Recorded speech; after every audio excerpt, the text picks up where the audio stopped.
What I'm trying to say in the final analysis, once we take control of ourselves, we have to stop being imitators and be innovators. And realize we've got a continent 12 million square miles. Wherever our bodies are on the face of this earth, our cultural and political heartbeat is in Africa. Whether you ever go to Africa or not, that is your home, that is the home of your spirit, and that is the heart and meaning and definition of your commitment. And none of us, any place in the world, will be free until that continent is free. The Mossi Warrior Clan was created because myself and others like Brother Nahisi saw a need for a young African group to analyze information concerning the African phenomenon with no bias, with rigor, and with scholarship. We created the Mossi Warrior Clan for the purpose of being an expert research team, of being a team that produced products, a team that was capable of producing products for African people globally to dispel myths, rumors, and provide them with accurate scholarship.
gonna debate y'all. Y'all too disrespectful. Aboriginal Power won't even debate Sean because he's too disrespectful. He is though. No, he really is though. I can't really like you, bro. You cool. Not a coincidence. I actually chop it up with cuz. But niggas that come off too heated and disrespectful, like I said, I'll debate you, bro. But we gotta get in the ring first. If you want to be disrespectful like that, at least disrespect me in the ring, bro. Let's start now, bro. Can you disrespect me in a cage, bro? Like, I'd rather just do that. Then we go straight from the cage. I mean, put your ice on the way to the motherfucking computer, and we'll debate directly after that, nigga. Shit. That's why I don't even do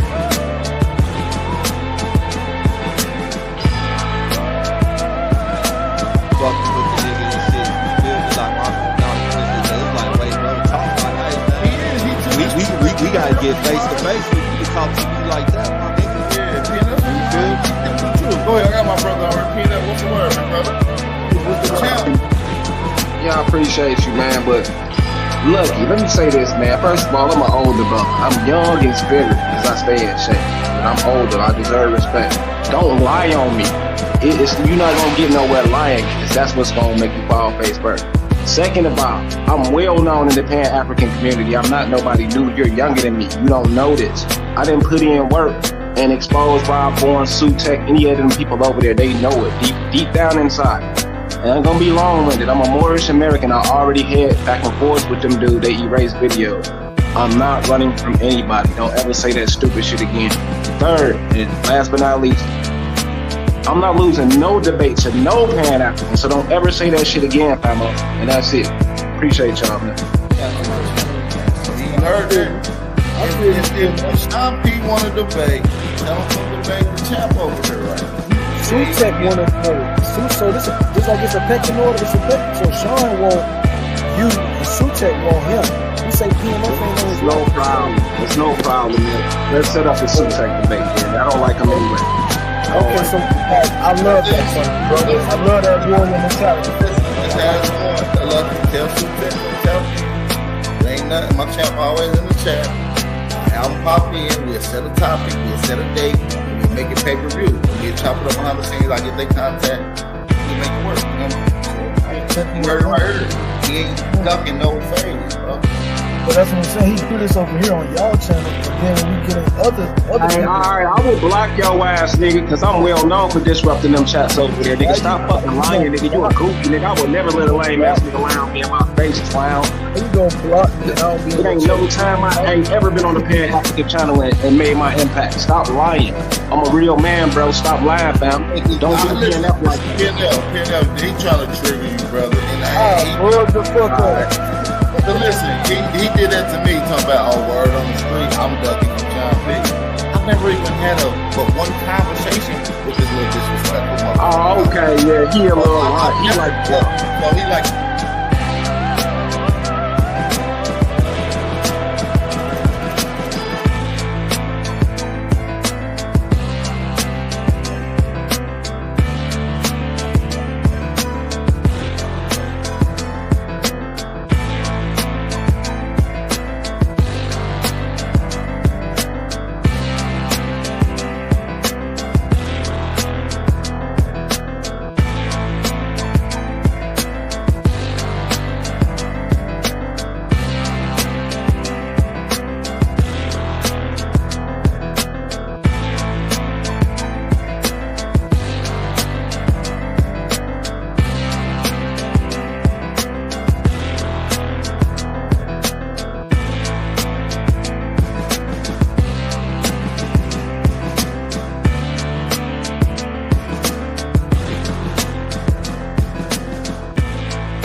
Y'all find an African in my fucking family, but y'all ain't find y'all. Own genealogy. Shut the fuck up. That don't make sense, for one.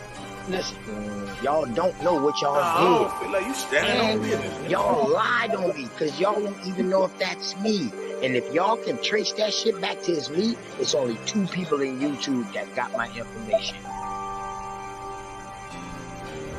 Yeah, he died by his own genealogy. You ain't an Indian, you ain't got a lot of meat.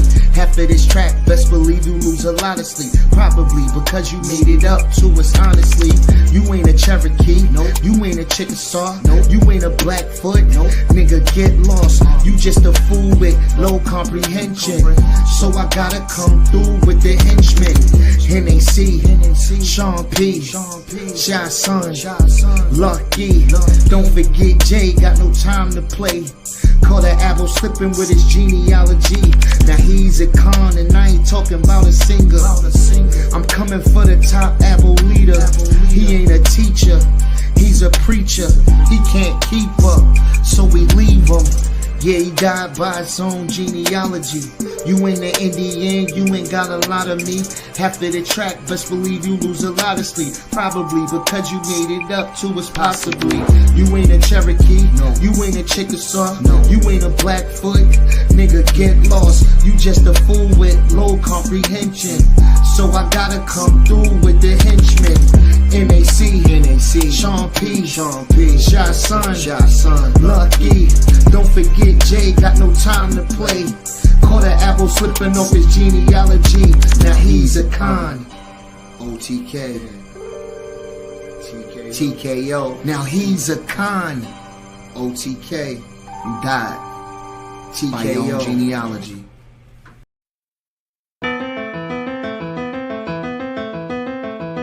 Street Sutek tried to line it up, and he was like, I don't debate y'all. Y'all too disrespectful. Aboriginal Power won't even debate Sean because he too disrespectful. He is though. No, he really is though. I can't really like you, bro. You cool. Not a coincidence. I actually chop it up, but niggas that come off too heated and disrespectful, like I said, I'll debate you, bro. But we gotta get in the ring first. If you want to be disrespectful like that, at least disrespect me in the ring, bro. Let's start now, bro. Can you disrespect me in a cage, bro? Like, I'd rather just do that. Then we go straight from the cage. I mean, put your ice on the way to the motherfucking computer, and we'll debate directly after that, nigga. Shit. That's why I don't even be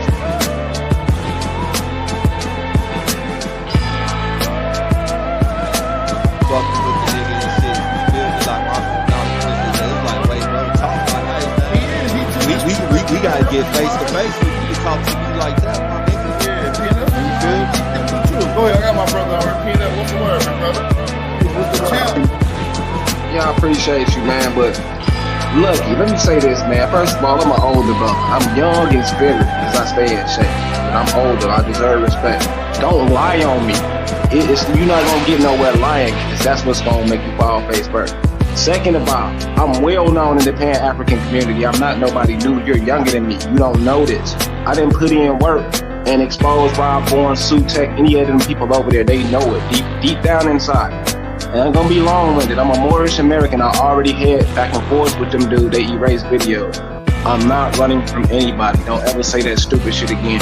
Third, and last but not least, I'm not losing no debate to no Pan-African. So don't ever say that shit again, famo. And that's it. Appreciate y'all, man. You heard that? If Sean P want to debate, tell him to debate the champ over here, right? Sutek wanted so this like it's a pecking order. It's a pecking. So Sean want you, and Sutek want him. You say PMF ain't on his No problem. There's no problem, man. Let's set up the Sutek debate, man. I don't like him anyway. Okay, so I love that son, brother. I love that warrior mentality. Let's ask one. I love to tell Sutek. Tell me. There ain't nothing. My champ always in the chat. Album pop in. We'll set a topic. We'll set a date. We'll make it pay-per-view. We'll chop it up behind the scenes. I get their contact. We make it work. You heard it right here. He ain't ducking no phase, bro. But that's what I'm saying. He do this over here on y'all channel, but then when we get in other hey, alright, I will block your ass, nigga, because I'm well known for disrupting them chats over there, nigga. Stop fucking lying, nigga. You a goofy, nigga. I would never let a lame ass nigga lie on me in my face, clown. You gonna block me and I don't be It ain't no time I ain't ever been on the Pan-African channel and made my impact. Stop lying. I'm a real man, bro. Stop lying, fam. Don't do PNF like that. PNF, he trying to trigger you, brother. And word the fuck up. But listen, he did that to me, talking about, oh, word on the street, I'm ducking from John P. never even had but one conversation with this little disrespectful motherfucker. Oh, okay, yeah, he a little right. He like, so he like.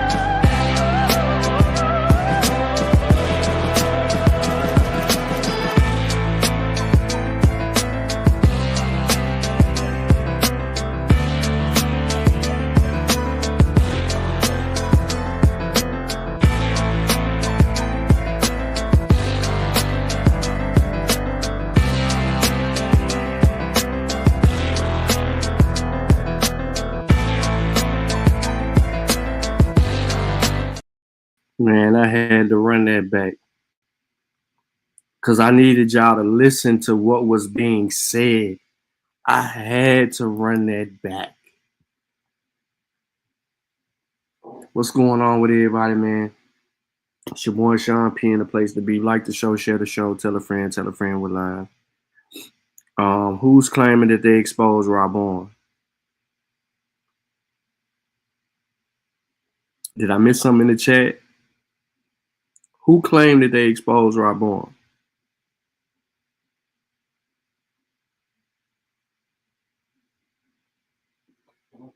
Let me know. But peace to everybody in the chat. I see Juju and Mika, Big Head Asses is in the chat. Public Enemy is in the building. Midwest, what's good with you? Timmy Turner, my mans, what's going down? Ramon Oluwaseyi, Jareel, what's good with you? Life and life is life. And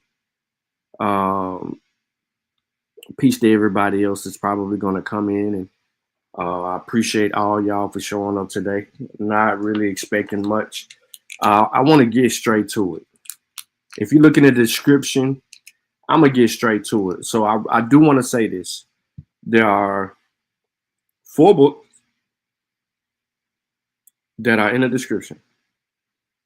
And I know you're thinking, I ain't got none of them books. Then there's a link. Now you got the books.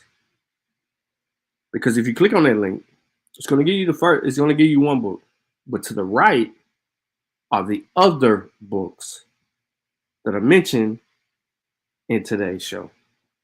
But before we really get going, man, I want to highlight something that has been a consistent theme that has been done by Brother YK the Truth over the last, I say 4 or 5 days. So about yesterday, YK dropped this video. Hold on. Because, you know, he got commercials and shit. But we're going to try to get through his video. And I'm going to let it play all the way through. Doesn't need anything from me. This is clearly good work by Brother YK.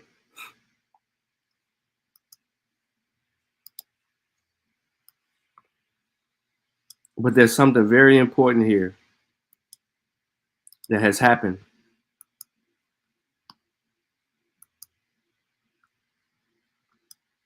Ramon is.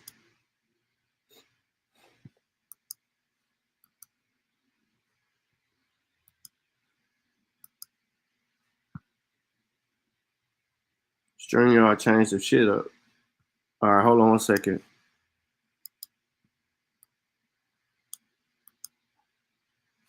Here we go. Let's get into this, and then we're going to get into why we're here. I'm about to show y'all why the Abos, the Injuns, the FBAs, all them stupid motherfuckers is losing. And it's not this video. It's something else. And I'm going to elaborate on that something else here shortly.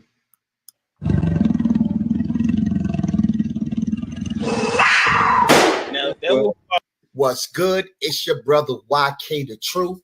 And these Abos, these pretendians are getting very, very desperate. Let's play the video. The American Indians, because we know that the American Indians, such as laws like the 1740 Act passed after the Stono Rebellion in 1739, of the Stono Indians in South Carolina, which... Now let's stop right there. You see the BS? So he brought up the Stono Rebellion. And then he's going to try to make it like the Stono Indians are the Africans who rebelled. You see the way he tried to do that? Look. 1740 Act passed after the Stono Rebellion in 1739 of the Stono Indians in South Carolina. You see that?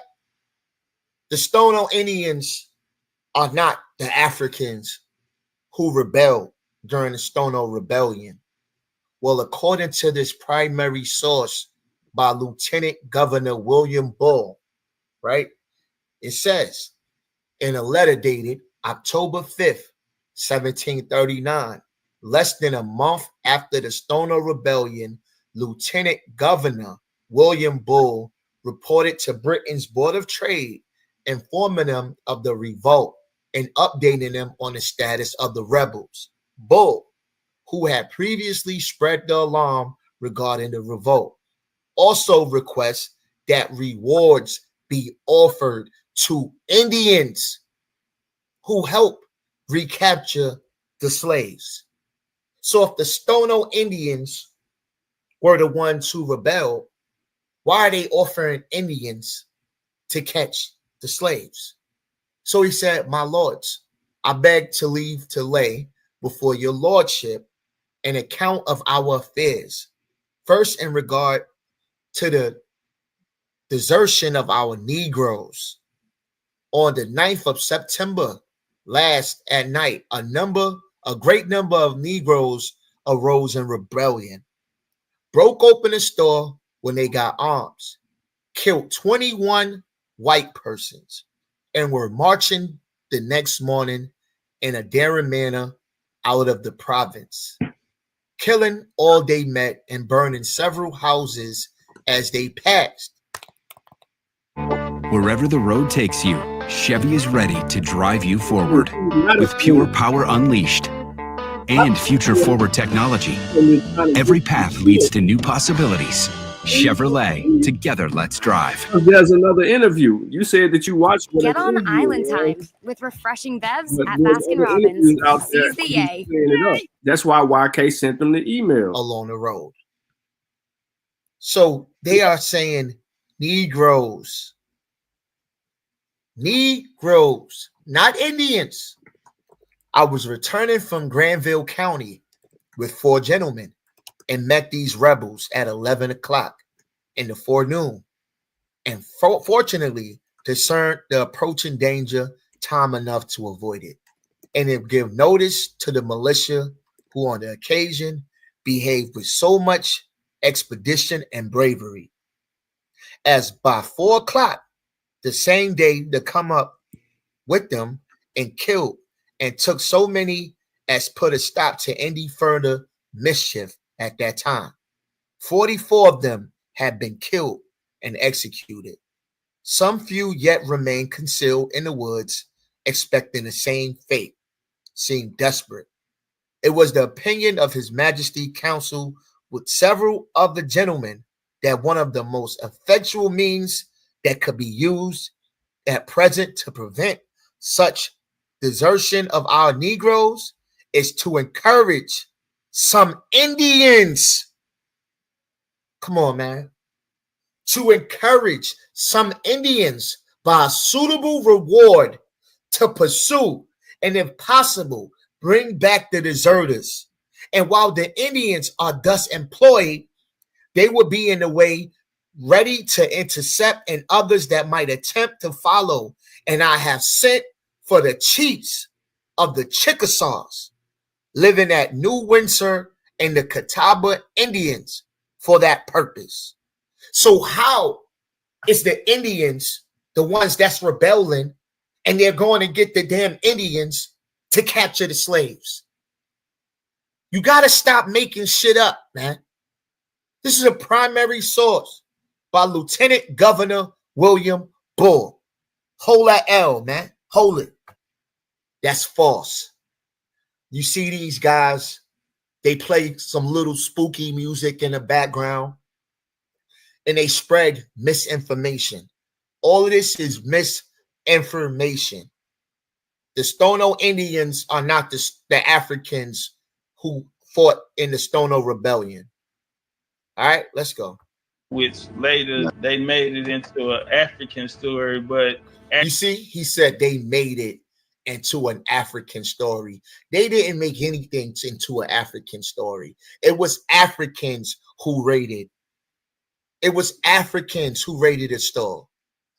Why would they say it was Africans if it was Indians? They know who those people were. Stop it, man. The Stono Rebellion, the largest slave insurrection in British North America, began nearby on September 9th, 1739. About 20 Africans raided a store near Wallace Creek. Does it say 20 Indians? No. You're trying to erase African history. Like, this is diabolical. Top Rats is trying to erase African history. Great grandma was mixed with African. You know what I'm saying? I got a lot of flack from that in my community. Right. Great grandma was mixed with African. You know what I'm saying? I got a lot of flack from that in my community. Right. Let's play the video, man. The battle for the territory, the Stono Indians.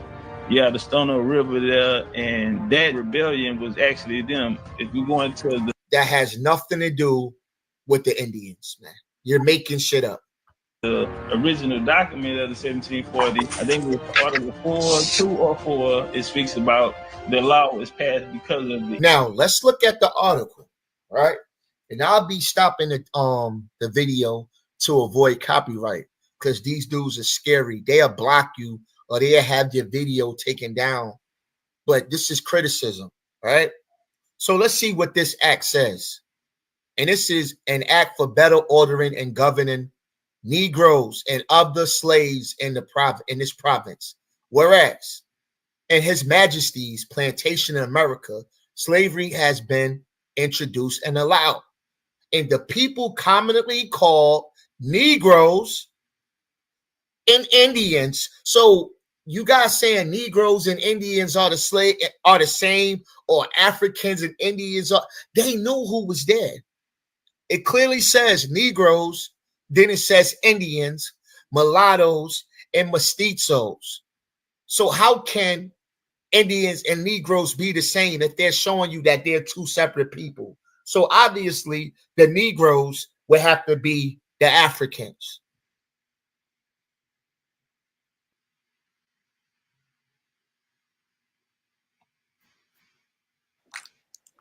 The Indians, the Stono Rebellion. Checkmate. Well, can I add on to that? Yes, ma'am. Okay, because that law was passed. It's called the 1740 Act, but it's the Negroes Act. That was the last part of it that started in the 1660s in Barbados, which was referred to as the Act for the Better Ordering of Slaves. Now, so all of that is showing that Negroes has nothing to do with Indians. Can we establish that they are not the same based on the information that these people are providing? This BCU research team. This document, they mention American Indians. In fact, they say Indians and they do not mention Africans. But guess what they also said? They said Negroes. So who are the Negroes? Checkmate. Checkmate. At all, or their terminology. And there was this. She thought she had a point. She thought she was slick. Now, check this out. Now, this is going to be a dagger for Dan Calloway, because we're not going to sit here and act like Dan Calloway and Top Cats are not together, or they're not a team. Because Mount Rushmore is who? Dan Calloway, Top Cats, and Rod Wave.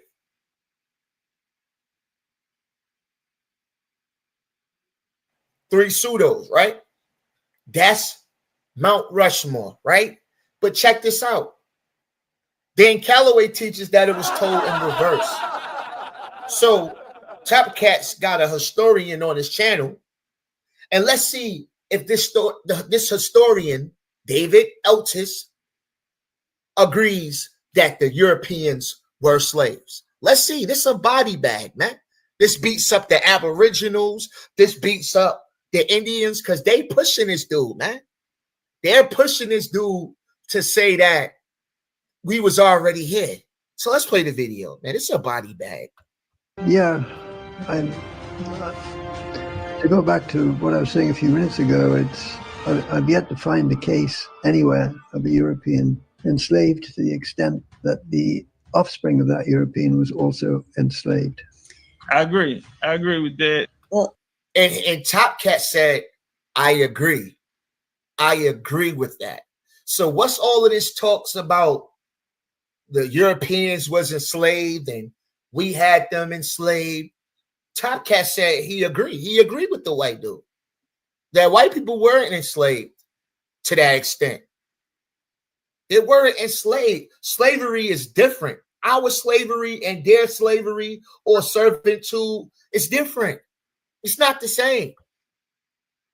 I want to buy your house. I can pay you cash for your house, no matter what condition it's in. If you need to sell your house. Right. Well, the reason why I say that is because the Bacon's Rebellion. What happened? What did he not speak on it? Did he not speak on it? Or did it go to something else? That where you going with it, Professor? The Bacon Rebellion would end that indentured servitude and European with Bacon. So even Top Cats is saying that it's indentured servant. So they're not the same. See, Top Cats say all this shit around his pseudo followers, but when a scholar is there, he tread lightly. He tread lightly. He knows exactly what to say, but he's not speaking how he really feels. So no, the Europeans weren't enslaved. I mean, obviously there were indigenous people shipped to the Caribbean, especially in the first century and a half after you. Now let's listen. Let's listen. This is all criticism, educational criticism for the people that's gonna try to flag my video, because I know how y'all get down. I know how y'all do. Y'all try to have Shah Sun video taken down. Dan Calloway tried to have Not a Coincidence video taken down. Shit, he even tried to sue me when I first made videos about him. This is educational purposes only. We know how scary they are, yo. In contact, and they were certainly enslaved, but haven't found any evidence of is that individuals from Europe were ever in a situation where their servitude was permanent and the offspring. He said he never found a incident where white people's slavery was permanent, and their offspring were what? What are you gonna say?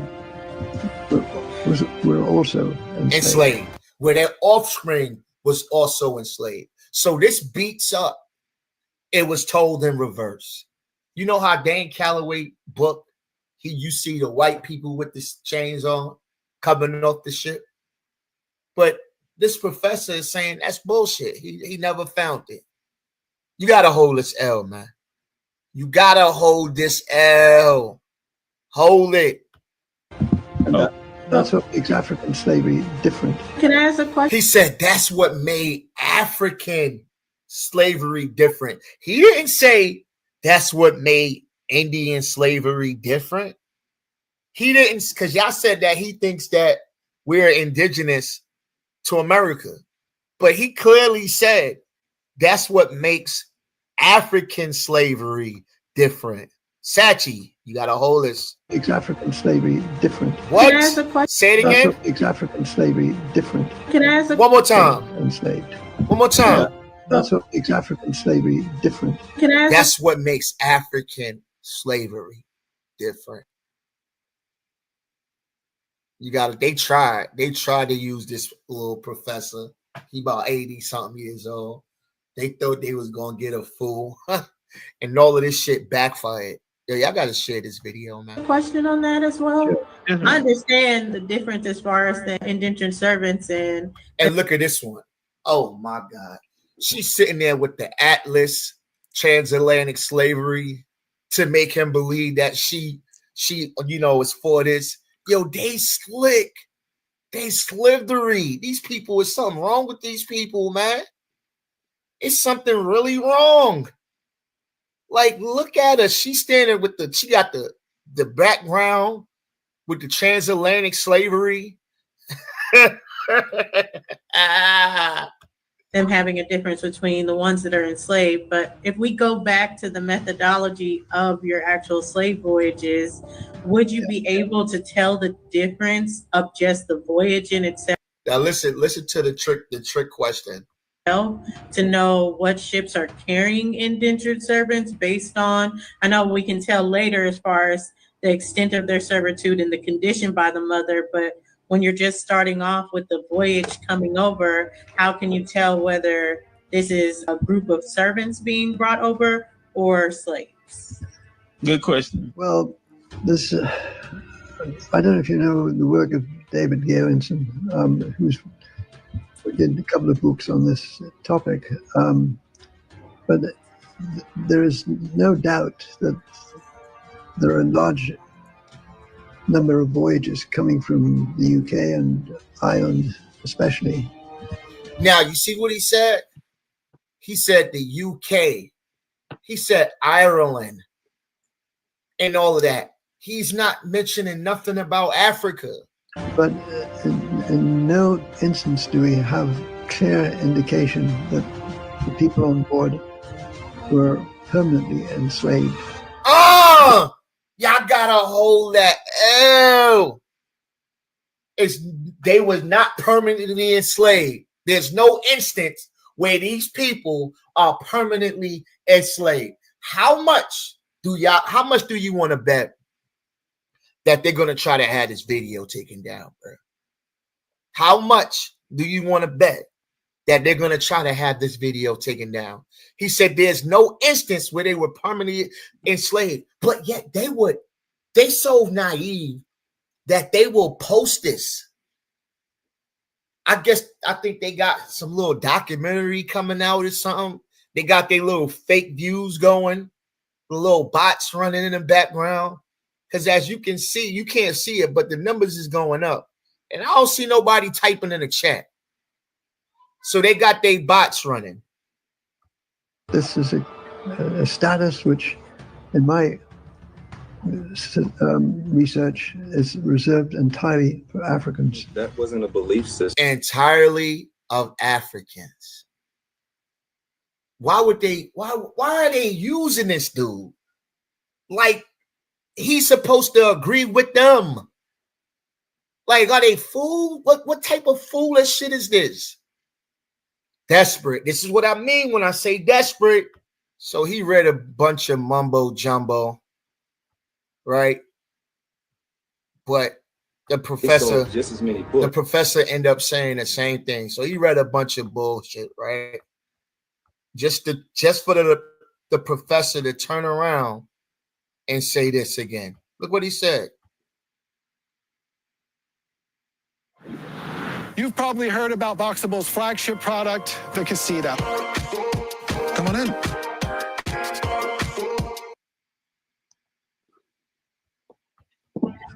Find any. Listen. And the same thing as chattel slavery. Chattel slavery means that. Well, if you sell yourself, you have to sign the contract. Well, yes. So you're giving up your life's labor. Right. But that's not the same thing as chattel slavery. Chattel slavery means. He said that's not the same as chattel slavery. Like, they're being schooled by the professor, for real. Because the professor agrees with us. Listen. That not only you, but your descendants are also slaves. And I, as I said a few minutes ago, I don't find any case at all in any part of the Americas where a European not only became subject to lifetime servitude, but also... Ooh, he beating them up. They looking like, yo, why I got him, boy? They beating them up. He beating them up. So had the basic problem that any subsequent offspring would also be in the same status. That was it. What chattel slavery means to me. Okay, so I agree with with you on that, Dave. He said, I agree with you. Top Cat's like, I agree with you on that, Dave. We was the slaves. We was the slaves, man. You know, so that's the conclusion of the video. They desperately tried to trick the white boy, but it failed miserably. I know Dulce, like, I wish I would have never had this background. I did all of this for nothing. It's your boy YK. I'm out, man. Peace. Let's get into the show. So YK's video, it inspired some other research that I was already doing, because I was trying to prepare myself to write an article in one of Kofi's up and coming magazines. And so I want to share some stuff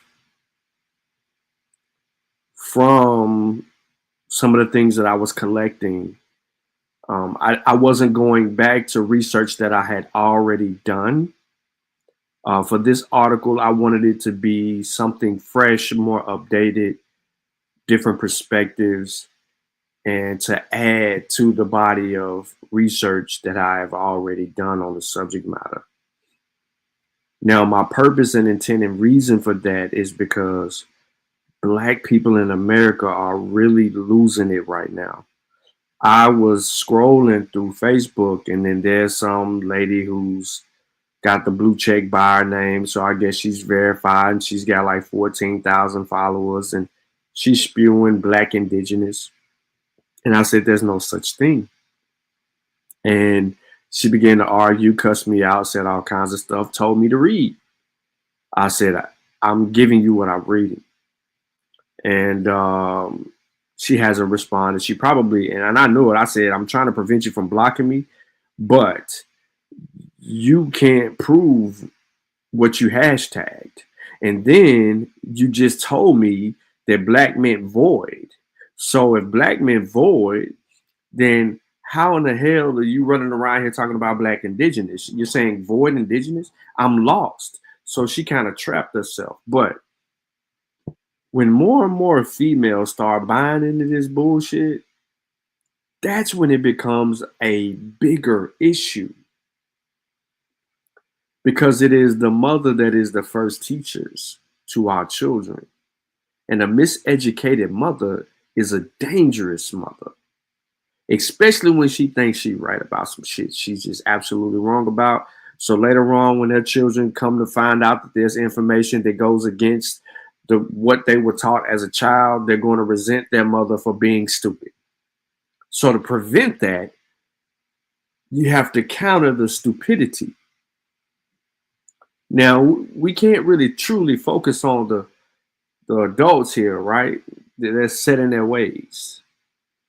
Right? You got crackheads that have created tribes and do YouTube shows trying to recruit for the tribe that they created. And then the people are like, we don't even know who this tribe is. And so what they're doing is looking for these small sectors that they could try to claim where there's no pushback. So you got people like Milestone, who appears in the chat, unsourced, uneducated, highly illiterate, didn't graduate, has no written information that could support anything that he believes, but he can point you into the direction of what other people are saying as if they're experts on the subject matter, and they don't hold any degrees or any research methodology that would subject us to go over there and believe shit that they say. So you don't have shit, nigga. You got fingers. That's all you got. You got fingers and time to spend all day listening to stupid shit. You can't even name a source. You can't name a written record that agrees with your position, an author and a position. So without further ado, I want to start somewhere. Like I said, I want to share my research with y'all. Not all of it, just Look here, look there, look here, look there. You know what I'm saying? And this is what I mean by the Abos in trouble. I'm gonna get to David Eltis. Since they want to put him up on a pedestal and then try to clip his work and put it out. So what we gonna do is we gonna see what David Eltis thinks as well. Although we already know, right?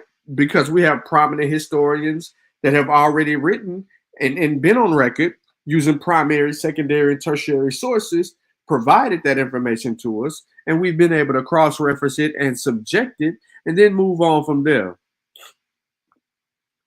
So, without further ado,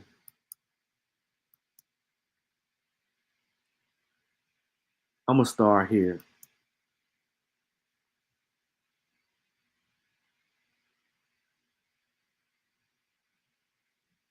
The name of the book is Traders and Men, Merchants and Transformations of the Transatlantic. It is the first source I think that I have up in the description of this particular video. Okay? This is chapter 1 of the book. And I want you to listen very closely because I'm dealing in a particular time period for a reason. This time period that I am dealing with in this particular manner has everything to do with what we were talking about yesterday. And I don't know if Lucky's going to show up or not, but this would have been useful to Lucky as well. We don't hide nothing. This says connecting the frontiers, British merchants, African middlemen, and the making of the Atlantic slaving ports. So immediately you should already know this is about, ports. But let's go a little bit further. This is how you eliminate the pseudoisms. In June of 1780, 3 leading effect slaving merchants at Old Calabar. If you remember, I did a whole presentation on the Calabari. A port in the Bight of Biafra wrote a remarkable letter to the Liverpool trading partners. Listen to what he says. Owing to the American Revolutionary War, no slave ships had visited Calabar in the preceding 2 years. With alarm, the effect brokers wrote to ask why the Liverpool merchants did not send ships same as before the war, when 13 vessels had annually anchored in their river. The country was full of captives that the effect wanted to sell, and they begged their British partners to send ships and purchase them. If the ships did not come, they pleaded Old Calabar would spoil because of the effect had nothing to live by but ships. Let me pause real quick. So many of you who've been following the Mossy Warrior Clan YouTube channel know that maybe 5 or 6 years ago when I was doing presentations on the slave trade, I told y'all that it was the Europeans who changed the fabric of the trade. It was never really a trade, but they changed the fabric of the trade because earlier on, it was different spices, metals, material things that influenced bargaining between the Portuguese and many in West Africa. It was the introduction to these Portuguese merchants who would come in under the banner of their religious rhetoric and then try to persuade people right into bartering with them. So a trade worked itself out. As relationships were built, a shift in the need changed. They went from trading these different material goods into needing bodies. So to these many different tribes in West Africa and along the coast, these raids would transpire against their common enemy. But slavery to them was unlike that of the European. So out of ignorance of the Europeans' intent and understanding of slavery, deals were brokered to trade the bodies, their ops, to the European. The European knew this, but they knew that the Africans did not know at this time. According to this letter, where we are in the 1780s, the effect knows what's going on by this time. However, because a market was created and dominated for so long, and it is how so many West African countries built their wealth, the need to capture and sell Africans to Europeans began to fade as time grew on. I'm talking about technology shifts. So now you got the you got other means of cropping, sharecropping going on, because you got these machines now that's doing all the work. They call it a whole other word that I don't want to say right now because I want to save it. But somebody in the chat is gonna save it. I already know y'all gonna say Industrial Revolution. So fuck it, it's out. I'm gonna come back to that word. So because of that, now the the effect, they're like, yo, we got all these captives. We've been doing business for years upon years upon years, building weapons, building our wealth, building our kingship, and we got all these people here just sitting here. Send the ships. Well, what the effect didn't know was that there was a shift in the mindset that was transpiring. However, let's just move forward.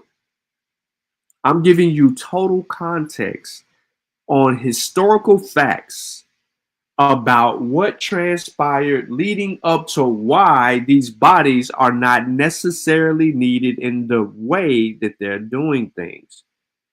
We're heading toward the Industrial Revolution. We got all these other ways to pick cotton. We no longer need the bodies. These are the thoughts of the white man and more. But let's continue. The effect reliance, they totally relied on the slave trade. So the reliance on the slave trade was recent. In the mid-17th century, Old Calabar was principally a collection of fishing villages nestled on the marshy banks of the Cross River. In the early 18th century, though the effect merchants began selling thousands of people to visiting Britons, transforming their homes into a booming Atlantic port, writing 9 years later, slaving merchant Robert Norris likewise emphasized the traffic's key role in Liverpool's growth from fishing town to Atlantic port city. At the beginning of this century, he observed Liverpool contained only about 1,000 houses and 5,000 inhabitants. When Norris wrote in 1789, there were above 10,000 houses, 70,000 inhabitants, a series of docks that excelled everything of the kind of in Europe. All of the branches of trade, he wrote, Liverpool's emergence from obscurity was owing principally to the slave trade. Norris deliberately overestimated the slave trade's prime responsibility for Liverpool's rise, but he correctly identified the town's astonishing expansion in slaving. In the 1700s, this is key because in the 1700s, the 17th and 18th century is pivotal to North America, what we call the United States of America today. In 1700, Liverpool merchants, like other merchants in outports, had little involvement in the trade. By the time Norris' letter, a ship left Liverpool's dock every 5 days, making the town the largest slaving port in the Atlantic world. Although written by people separated by more than 3,000 miles, these two letters capture how slaving ports were created in both the Atlantic Africa and Britain during the 18th century, a phenomenon that was crucial to the slave trade's expansion to 78 British American colonists increasing demands for captive laborers. Millions of people would be enslaved in Africa during the 18th century. African merchants sought to meet this demand by opening their homes to the slave trade, tripling the number of ports engaged in the slave trade with Britons. from 29 locations before 1700. Yes, you heard that right. There were 29 slave trading ports before 1700 to 87 during the 18th century. They went from 29 ports to 87. The growth of Britain's slave trade was likewise driven by the entry of new ports. Slave ships left 30 towns in 18th century versus just 9 before 1700s. Even as traffic scope and scale widened, it remained concentrated in a handful of locations. Britons carried 3/4 of 2.85 million people from they enslaved during the 18th century from just 10 African ports. More than half of the captives carried, let me repeat it again. Yes, this is key. Britons carried 3/4 of 2.875 million whom they enslaved during the 18th century from just 10 African ports. More than half of the captives carried from those 10 ports were shipped to just 3 locations: Old Calabar in the eastern bight of Biafra, Bonny in western bight, and Anabu of the Gold Coast. All were significant slaving ports before the 18th century. Just 37,548 people had been carried from before 1700. The trade was even more concentrated in Britain. Ships sailing from London, Bristol, and Liverpool. This is why we can find primary sources in London, Bristol, and Liverpool carried almost 9 of the every 10 enslaved Africans. Unlike London, the locus of England's 17th century slave trade, Bristol and Liverpool handled little slave traffic until the 18th century. British and African slaving ports were thus made simultaneously. Look at this fucking chart on your screen. You could pause the video. You could zoom in, whatever the hell you want to do. The 10 largest African ports by captives embarked on British vessels from 1514 to 1699 and 1700s to 1808. Pause the fucking video. Excuse my language. But pause the video. Look at it. Ouida. You know, the Hebrews love using Ouida, Ouida. Old Calabar, Ardrar, Gambia, New Calabar, Madagascar, Cape Coast Castle, Comanche, Cabinda, Sierra Leone, the Bight of Biafra, Gold Coast, Senegambia, Gold Coast, Sierra Leone, the Bight of Biafra, the Windward Coast, West Central Africa. And this ain't dealing with everything. This is just dealing with the top 10 ports.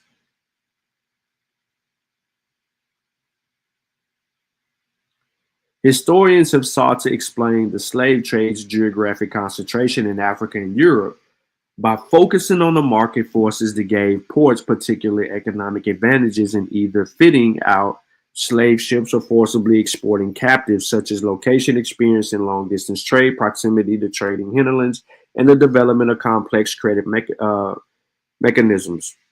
Focusing on merchants reveals that the apparently abstract economic process were driven by the actions of thousands of individual merchants in outports such as Liverpool, with socially marginal men who migrated to port towns to invest in risky Atlantic trades.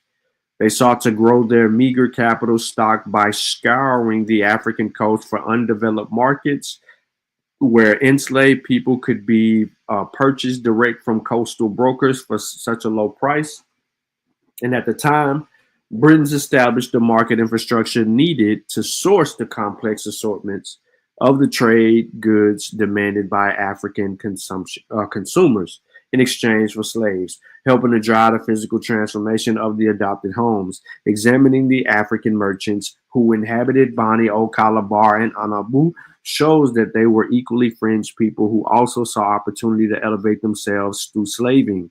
Small groups of traders in these ports realized that their success hinged on making their homes efficient markets for the sale of people, attracting British vessels that might otherwise sail elsewhere. To achieve these ends, Africans cultivated ties with the emergent slaving societies in the interior, developed the physical infrastructure through which thousands of captives could be moved to the coast, conquered neighboring ports, and forged close relations with visiting Britons. Commercial relationships between African and British merchants therefore connected the frontiers, linking previously peripheral people together in a mutually beneficial arrangement that enabled both groups to thrive in the slave trade, a business from which they had previously been excluded by more established merchants. So when the Efek wrote their letter in 1780, coastal Africans had been trading with visiting Europeans for 3.5 centuries.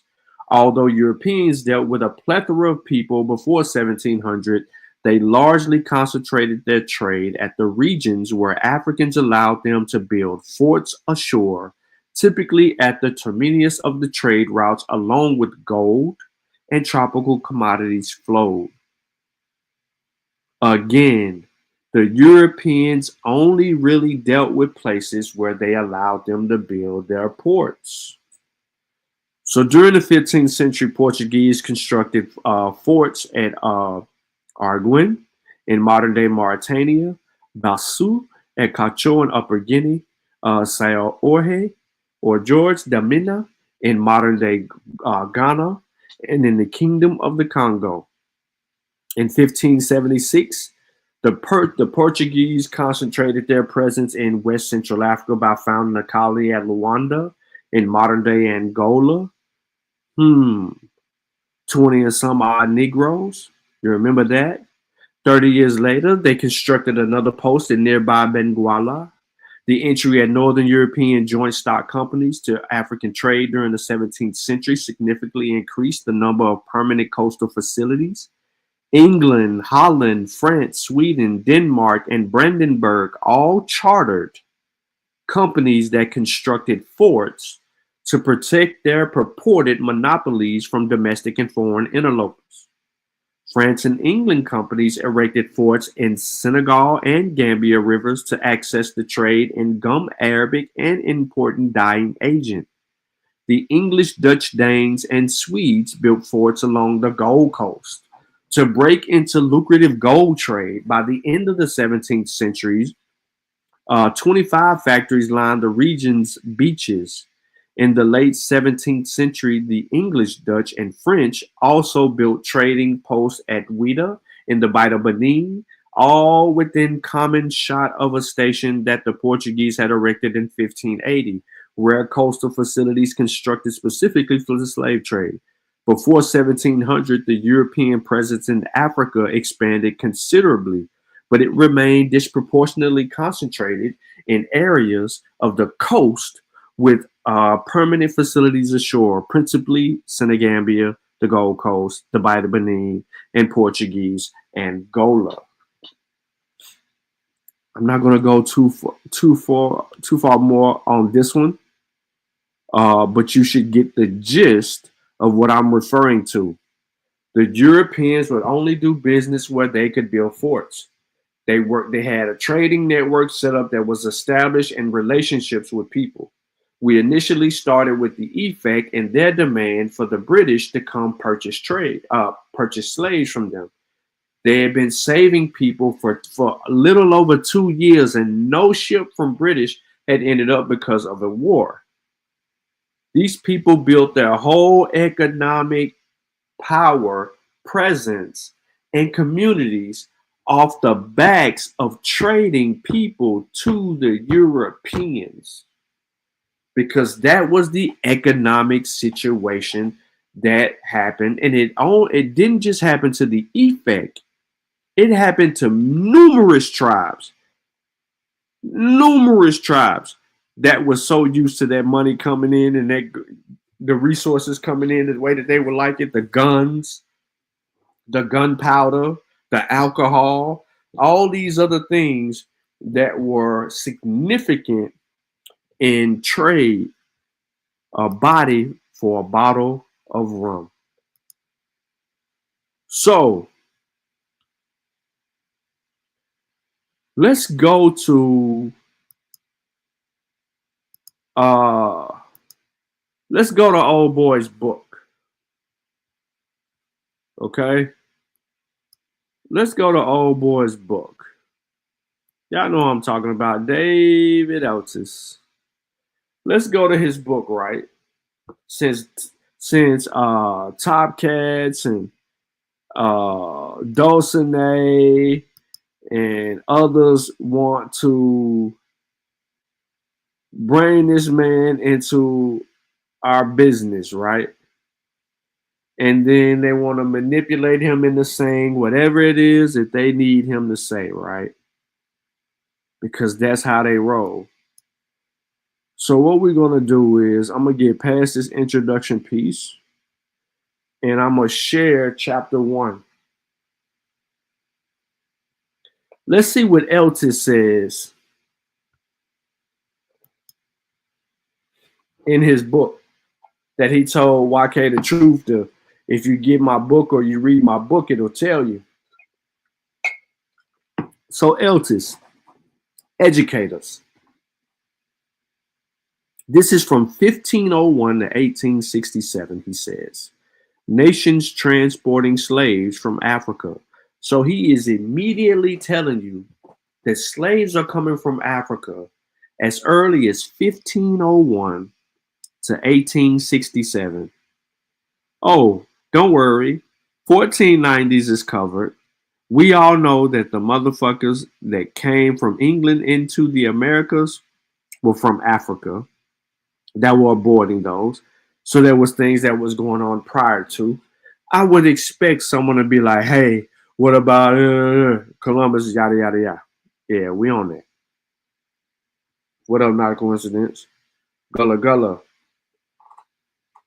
So every nation, listen to what this man says. This is the man that they interviewed. They interviewed this man.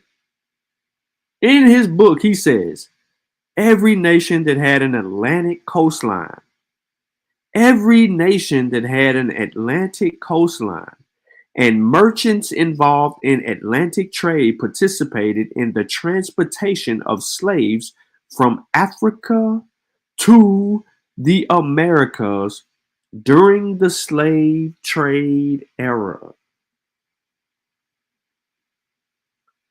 The era is generally considered to have begun in 1501, when vessels crossing the Atlantic from Spain began to carry some African captives for sale in the Greater Antilles, and ended in 1867 when the last slave ship from Africa is thought to have disembarked its captives in Cuba. For most of this time, buying and selling human beings was no different from buying and selling commodities. Participation in the transatlantic slave trade before the 19th century was shaped by opportunity, not morality. A presence in the Americas created the opportunity, and the winds and currents of the Atlantic made the traffic possible. Governments at first tried to channel the slave trade, but thousands of entrepreneurs came to shape the direction and size of the traffic prior to the rise of the abolitionism in the 19th century.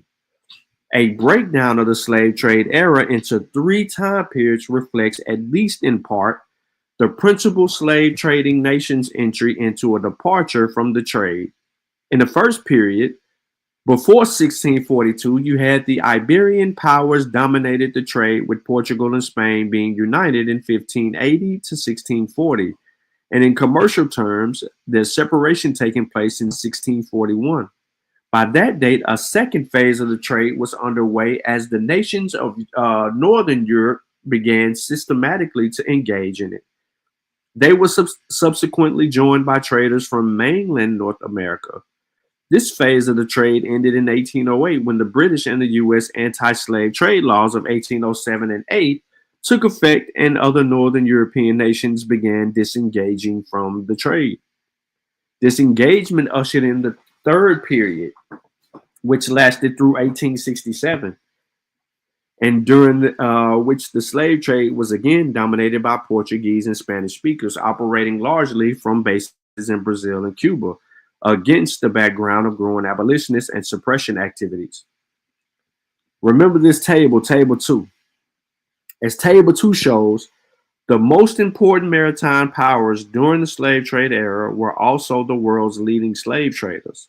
The Spanish and the Portuguese, with large assist from northern Italian capital and maritime expertise, established the first European empires in the Americas and pioneered the early slave trade. By the early 17th century, the slave trading system of North and South Atlantic were firmly established. Northern wheel of winds and currents plus the Guinea current to West Africa supplied Spanish America. The southern wheel supplied Brazil. The Portuguese flag flew over much of the transatlantic trade until the mid-17th century, when northern nations established their own colonies in the Americas and almost immediately began a steady traffic in slaves. The Dutch, French, and English, as well as the Danes, the Swedes, and the Brandenburgers, and others sent vessels to Africa to obtain captives from before 1700s. By 1660, a pattern had emerged that held during the next century and a half. The Portuguese no longer had much of a presence in the slave traffic to Spanish America and the Caribbeans, but had come to control South Atlantic slave trade, which was conducted not from Portugal, but from Brazil. All other European slaving nations operated largely north of the equator. Regular participation by traders based in North America began after 1730, and the newly independent United States briefly became a major player in the early 19th century. England was easily the leading slave trading power in North Atlantic for most part of the 18th century. Its ships carried more slaves to the Americas than did those of any other European country, including Portugal. Each nation supplied captives mainly to its own colonies in the Americas. In the 18th century, slave traders competed intensely with each other on the African coast, except during periods of European war, which amounted to more than 1/3 of the century. During wartime, French and sometimes Dutch slave vessels remained in port.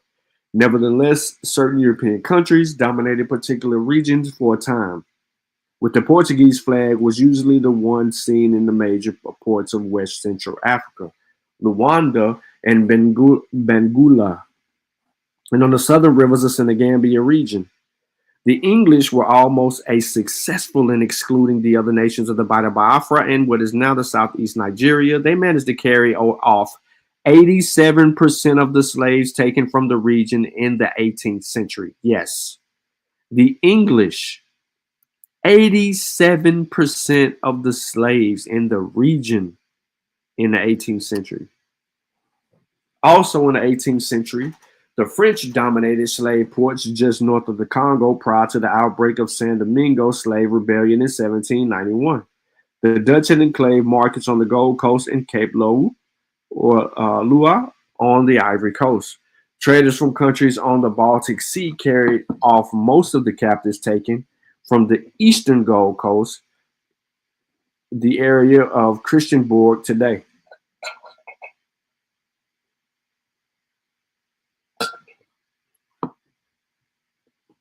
In the 19th century, abolition and suppression dramatically altered the participation in the slave trade.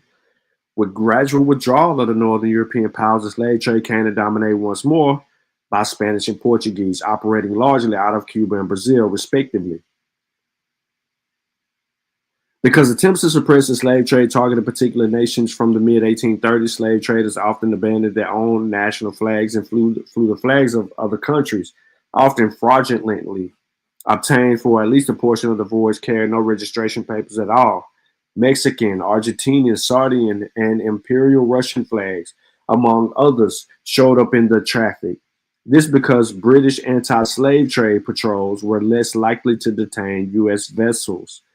The U.S. flag was widely used, even though the number of slave voyages after 1810 sponsored by citizens of the United States remained small. So, ain't no damn Black Britons. What we can gather here from Eltis immediately is an emphasis on Africans being enslaved and brought to the Americas. His whole body of work is centered around nations transporting slaves from Africa. He's not saying that Black people in America were sent to Europe and all this other bullshit that Top Cats and Dane Calloway and them try to sell you. This man is literally telling you in his own book there was a fucking slave trade that involved a lot of Black people. So here we go with the first statistic that just eliminates all doubt.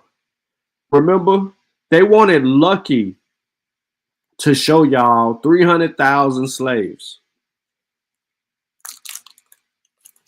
Y'all remember that?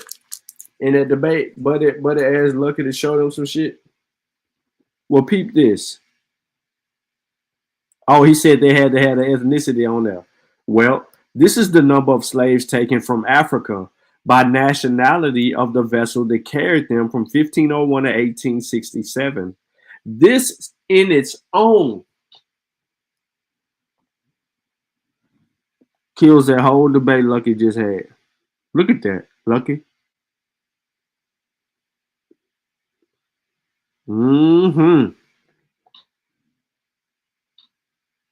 12.5 million.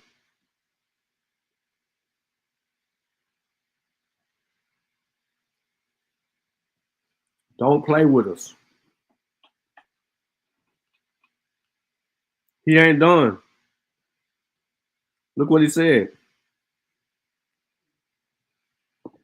The Africans, so crowded in such disgusting conditions and so mistreated, as the very ones who transported them assure me, that they come by 6 and 6 with collars around their necks.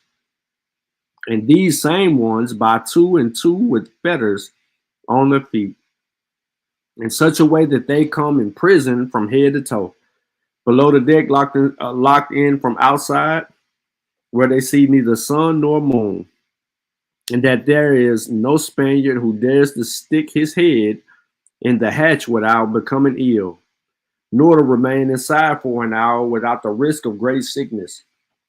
So great is the stench, the crowding, and the misery of that place, and the only refuge and consolation that they have in it is that to each other is given once a day no more than half a bowl of uncooked corn flour or millet, which is like our rice, and with it a small jug of water and nothing else, except for much beating, much lashing, and bad words.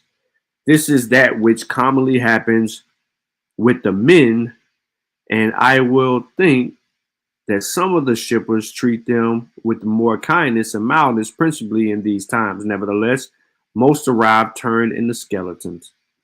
This is a description of Africans on a slave ship in 1627 in W.D. Phillips Jr.'s Slavery from Roman Times to Early Transatlantic Trade, page 174.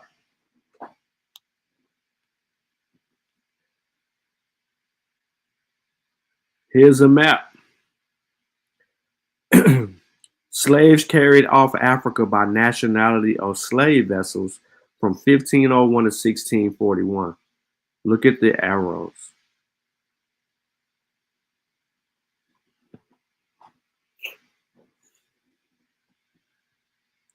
This is in Eltis' book. We ain't hide nothing. This in his book. Look. More slaves carried off from Africa by nationality of slave vessels from 1642 to 1807. He's showing you.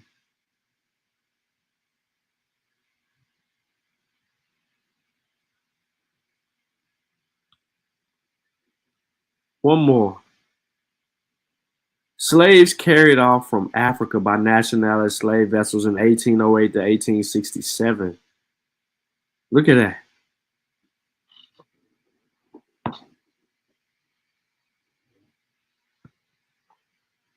We don't have to play games with these people, ladies and gentlemen. Look at all these black people in Brazil. Where they coming from? West Africa. You know that place where that dude named, what was his name? Yitty, Giddy, who was on here yesterday. Was it yesterday? 2 days ago. Sunday. Yitty. The black people in Brazil is coming from Africa. Since you was trying to claim Brazil so bad, brother.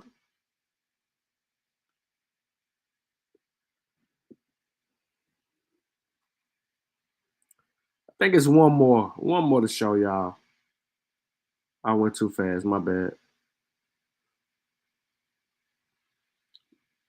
The Spanish transatlantic slave trade from 1526 to 1867. Ladies and gentlemen, I don't hide any information from you. If you need it, I got it, and I provide it.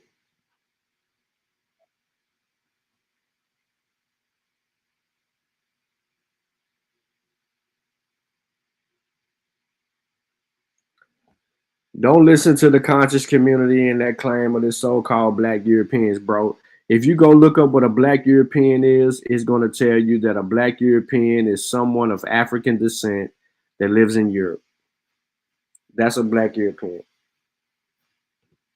The Portuguese and Brazilian transatlantic slave trade. Yeah. Eltis provides you all the information. The shit you're crying and complaining about is in the fucking book.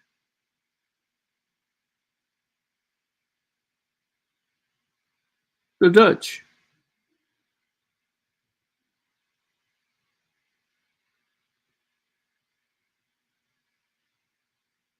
I'm letting you see it. Let's see what this next quote says. I arrived safe in Liverpool, August 1754. My stay at home was intended to be but short, and by the beginning of November, I was again ready for the sea. The Lord saw fit to overrule my design. During this time, I was engaged in the slave trade. I never had the least scruple as it is lawfulness. I had never at least scruples. Hold on. The scruple as it was lawfulness. I was upon the whole satisfied with it, as was appointed in the province. Had worked out for me, yet it was, in many respects, far from eligible. It was indeed accounted in the Gentile employment and usefully, very profitable.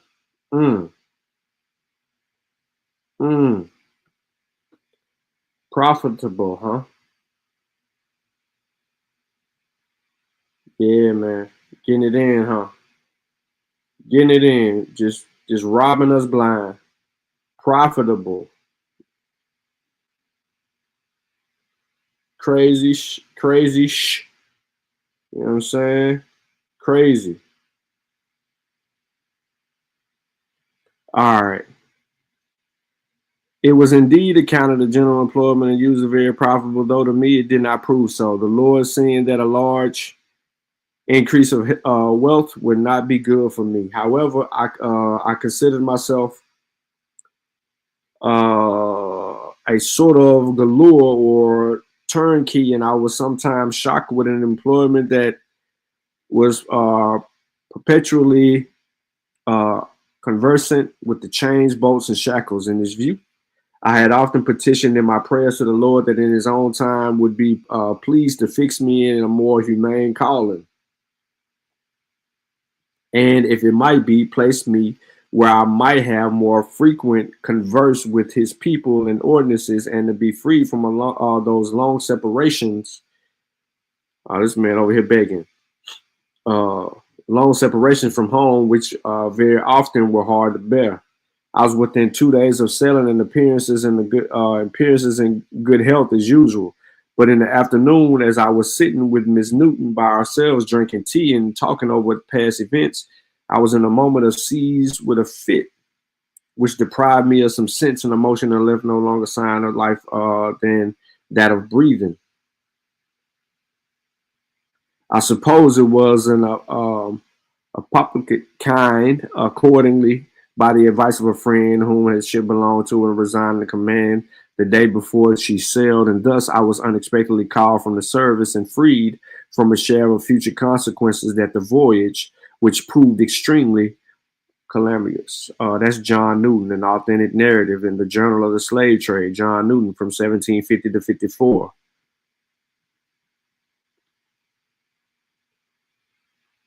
But y'all saying this shit happened in reverse. And then y'all be claiming that these people is supposed to be black people enslaving white people. But every one of these documented, sources and the data we get, look at the British. It's all telling us who these nations were. You can't flip this script and make this story whatever it is that you want it to be. You can't. The truth ain't gonna let you do it. The truth ain't gonna let you do it.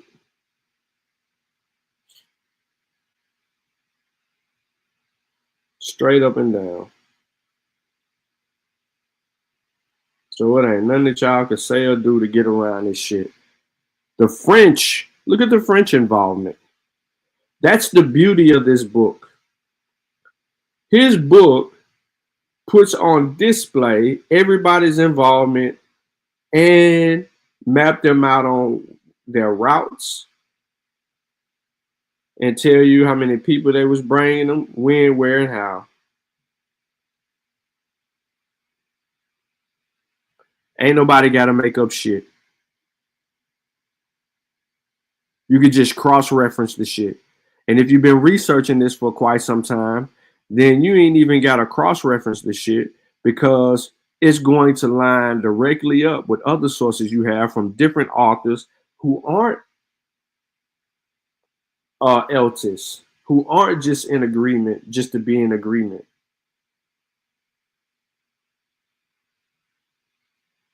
Yeah.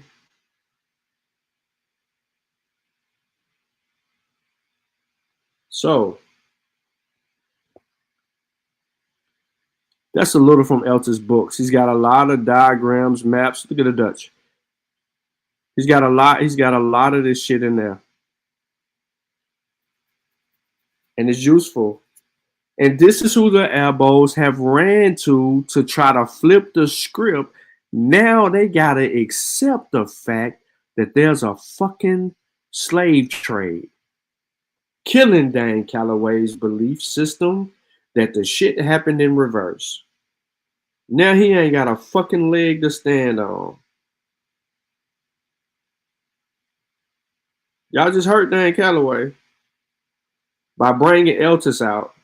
Y'all try to refute the whole slave trade narrative. You failed immensely, right? So let's move. Hold on, before I even get to this one right here, let me look in the chat real quick. Let me look in here real quick. Let me do this real quick.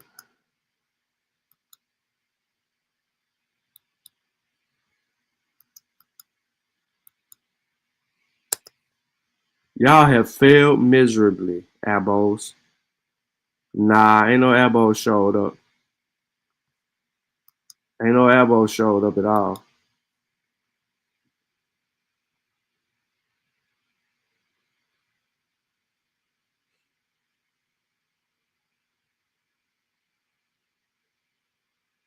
I ain't seen the Abos show up yet. I dropped the link though.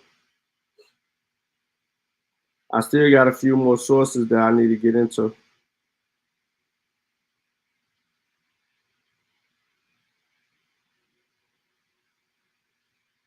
Definitely want to get into that. All right, so I did drop the link, but I don't see nobody. I don't see nobody.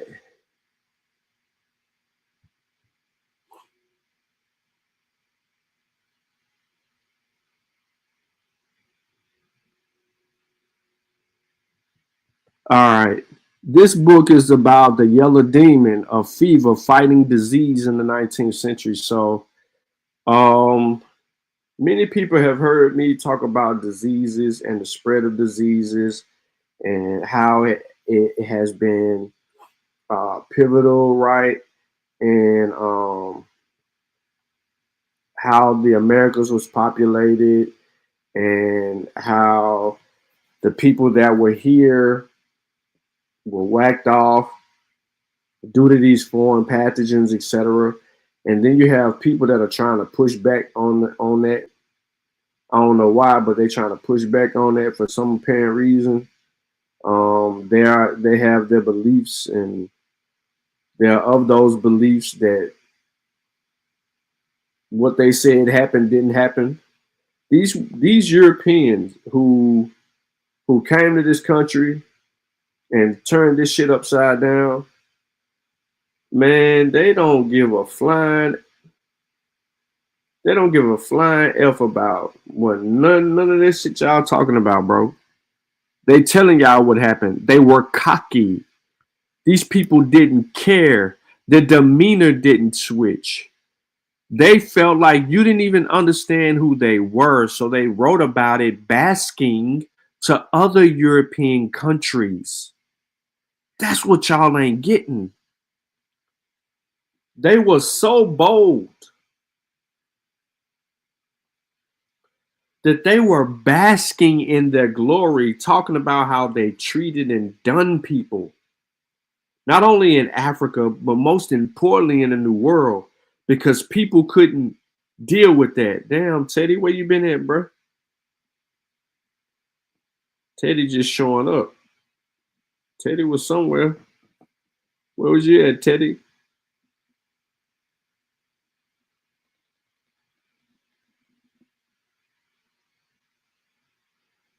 But that's just what it is. It's what it is. So, like I told y'all, I'm just sharing my research because I had interest elsewhere.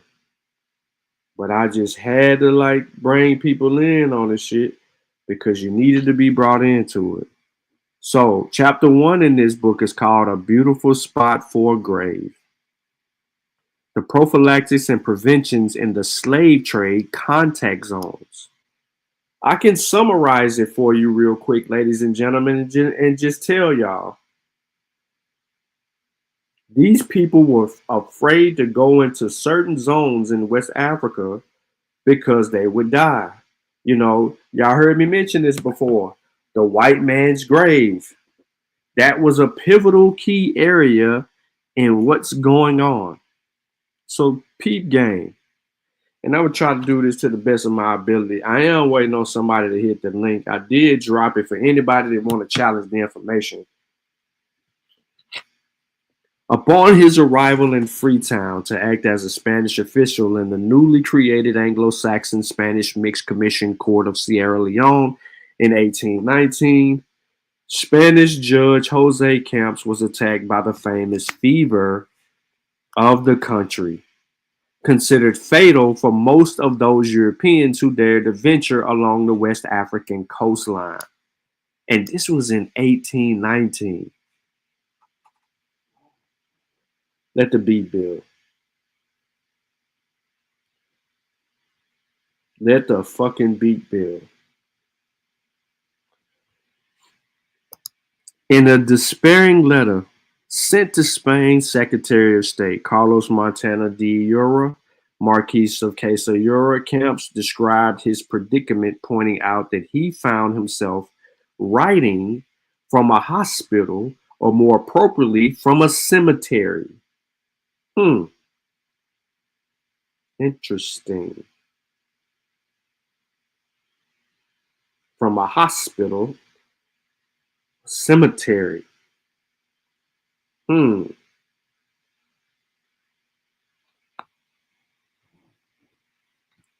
What did he say?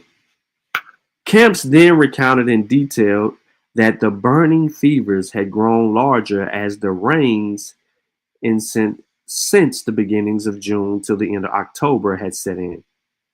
In Camp's own words, of the 118 Europeans that had been living in Freetown at the time of his arrival, 53 had already died.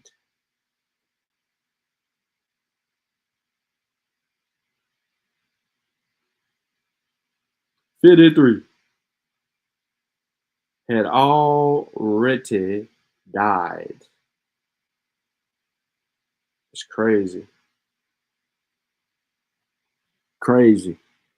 Camp's fears of dying in such a short time were neither new nor unfounded, as all European settlers along that coastline had been devastated repeatedly by a combination of disease against which their medicinal remedies and medical therapies usually proved hopeless. In fact, all across the Atlantic world, slaves, soldiers, sailors, anti-slave traders, patrols, personnel, merchants, health practitioners, and a host of other related characters struggled against devastating diseases they could not often control or cure. The continuous effort in identifying, naming, and classifying these maladies was in itself a gargantuan challenge. Gargantuan. Spell that.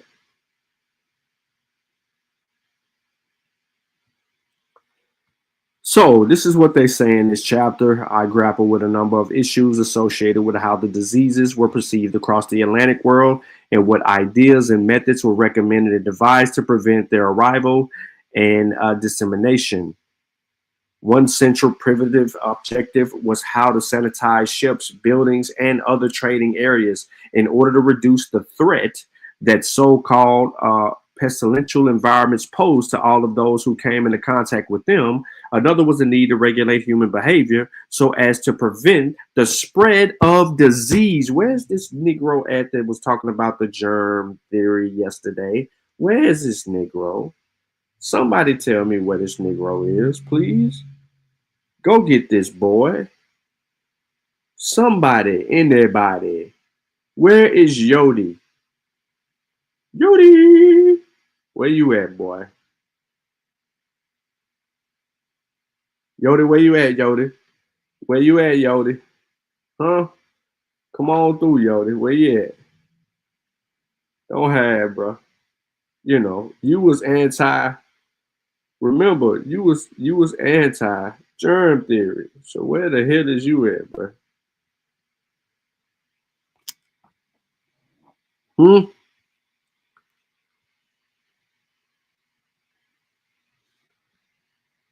Come on, man. I'm just looking for y'all to show up. Both objectives were coincidentally convenient for the proliferation of Western settlements along the African shores. The goal of stopping the spread of disease allowed the implementation of a number of measures, which also had the effect of preventing African populations from challenging the power of European and American officers on land and at sea.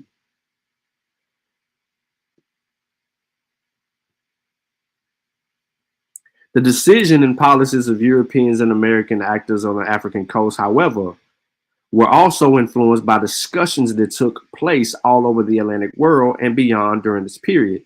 These discussions regularly included health practitioners, politicians, and a variety of actors, each of them with his or her own agenda. Predictably, in an age where Western powers ruled the Atlantic, the results of these debates had a direct impact on the development of capitalist ventures and proto-colonial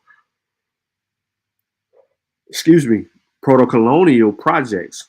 Because of the permanent presence of lethal and deliberating diseases, Western medical knowledge constituted ever-present trade in the process. However, the limitations of what medical knowledge implicitly challenged the supposed superiority of Western actors whenever they came into contact with their African counterparts, especially in Africa. This presence was particularly observable as proponents and opponents of continuing and expanding the slave trade carved their respective niches along the African coast through negotiation, deception, and force. In the contact zones of illegal slave trade in the 1800s, human trafficking in British, French, American, and Portuguese nemesis all had to confront deadly and averting environments and diseases, and all that took advantage of the diplomatic and military interventions to exert their claims over lands and peoples, not only in Africa, but also in the Americas and at sea. So for anyone thinking the reality of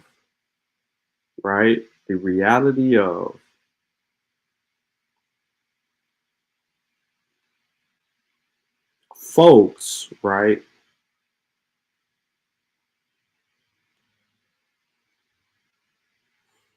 not getting sick from diseases,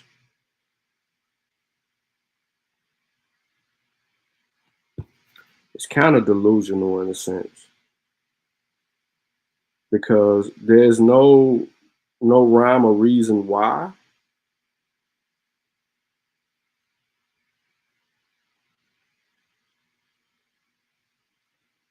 Y'all should think that, oh, I'm just being real, that diseases wasn't the motherfucker that was knocking people down.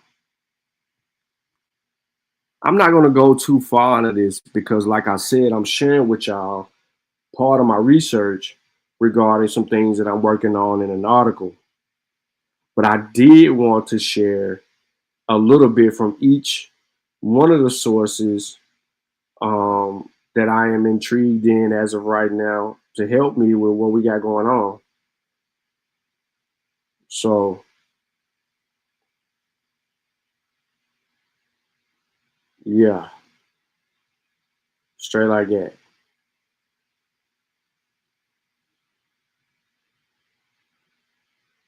Straight like that.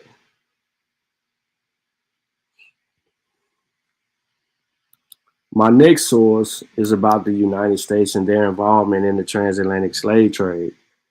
But before I get into that, I don't know if Lucky is here, and I don't know if anybody that is associated with the conversation really need this source.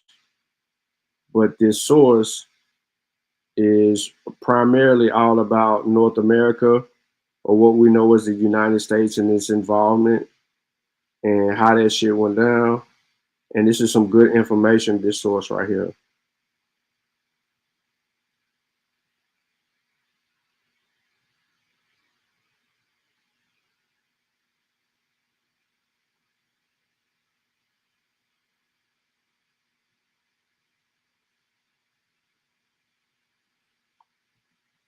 So I'm gonna put this link in the chat one more time, but maybe I'm tripping. Teddy said he was making that moolah. He said Yodi got the flu. The Negro that don't believe in the germ theory got sick by the germs. It's crazy how that work ain't not a coincidence.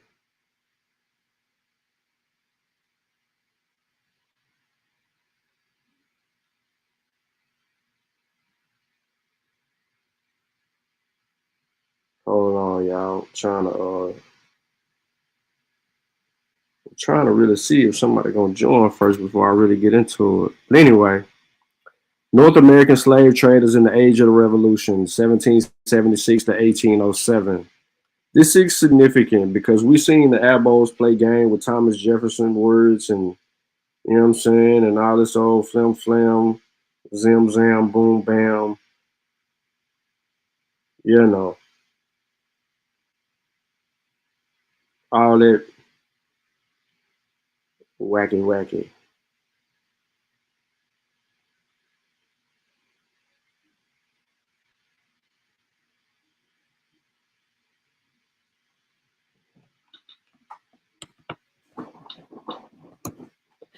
But anyway, In a famous passage of the presidential message of 1806, Thomas Jefferson noted that the time was coming for the United States to prohibit the participation of its own citizens in those violations of human rights which have been so long continued on the offending inhabitants of Africa, and which the mortality, reputation, and the best of his country have long been eager to prescribe.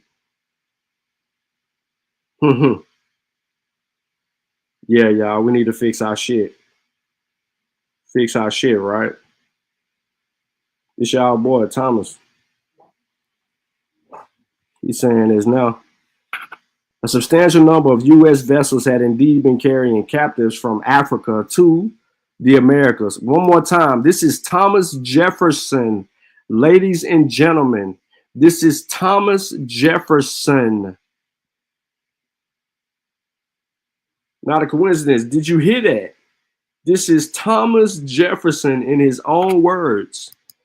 A substantial number of U.S. vessels had indeed been carrying captives from Africa to the Americas since independence, including the Thomas Jefferson, a slave ship. Did you know that?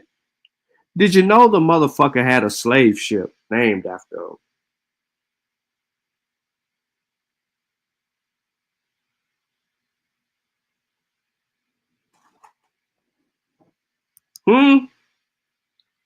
Let me know if you knew. Somebody let me know if you knew. Slave ship that disembarked 156 enslaved Africans in Havana 4 years earlier. The slave ship Thomas Jefferson.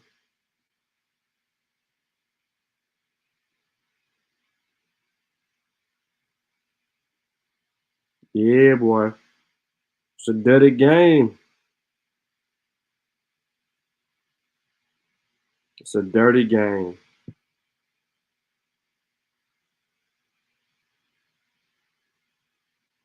They got schools named after this dude. They got slave ships named after this dude.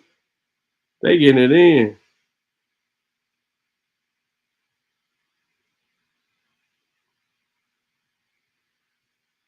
No worries. A newspaper from Pennsylvania, home of one of the most active abolitionist societies in the early republic, published a short note about the case, saying that the vessel belonged to a Democrat from Rhode Island.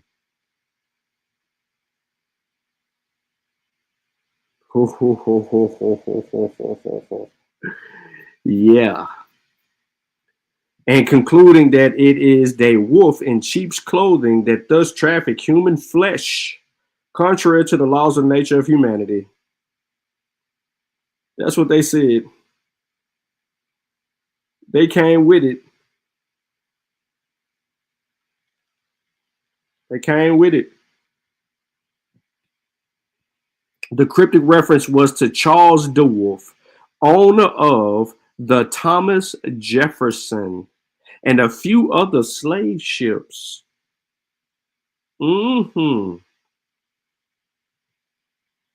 President Jefferson could have replied that he had DeWolf's by the ears, but that was not the case. Charles DeWolf and his brother James had managed to transform their hometown, the small city of Bristol in the state of Rhode Island, into one of the greatest slave trading ports in U.S. history. Y'all remember when I was talking about U.S. slave ports and I just kept on naming one place after another place after another place after another place? There was a reason for that, because these Abos kept on thinking that there was no slave ports in North America. They were seriously of that belief. They had their minds made up and fixed. Where's the slave boats? Where's this? Where's that? All the while, the shit's right up under their fucking feet. But they don't want to talk about that.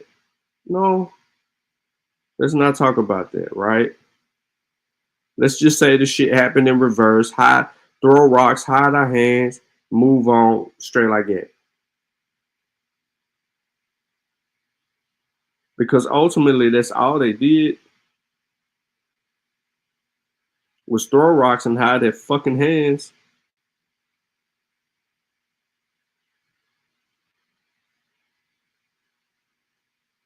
And we allowed them to do it for so long. They've been doing it for so long. It's just crazy.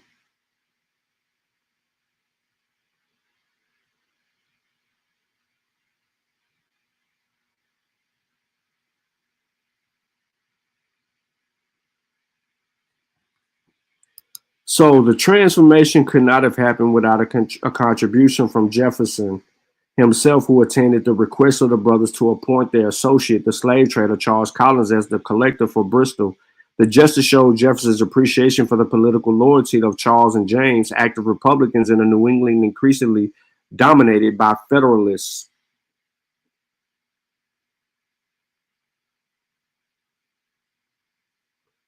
I hope y'all are digesting it, because that's why I'm saying it, because I'm saying it this way and backing off of it is as to let y'all know how deep this shit goes.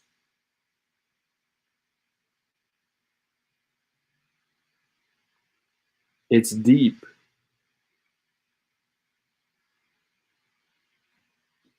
The Wolf became the largest slave traders in the U.S. history, following the lead of Rhode Island merchants who had been engaging in the commerce since the colonial era.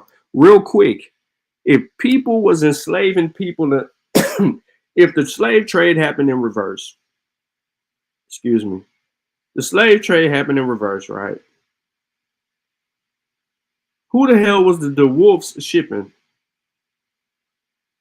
They were the biggest slave traders in U.S. history.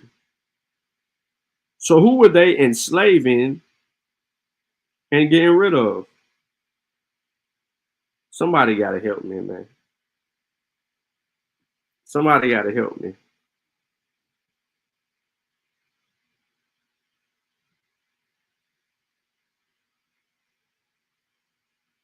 See, y'all playing, bro. I'm really trying to get to the bottom of this.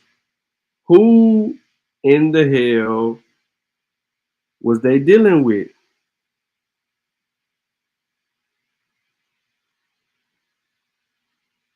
Somebody help me, man.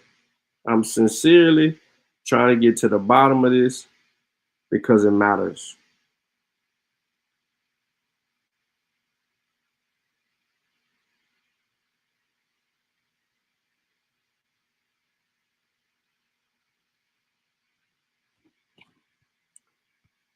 Who was the wolves enslaving and sending to Africa or to Europe? Y'all can't help me with that? I can't do no more dumbass books by Dan Calloway, bro.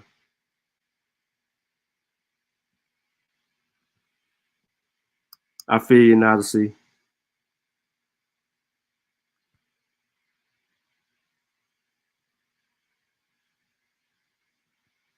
My bad, Chris. I didn't even know you was at it, bro. I've been gone all day doing stuff. It kind of messed my time up because I'm supposed to be working on something for Ben, but my time got constrained. So then I like, fuck, I'm just gonna eat the rest of my time up this way. But Ben got something brewing.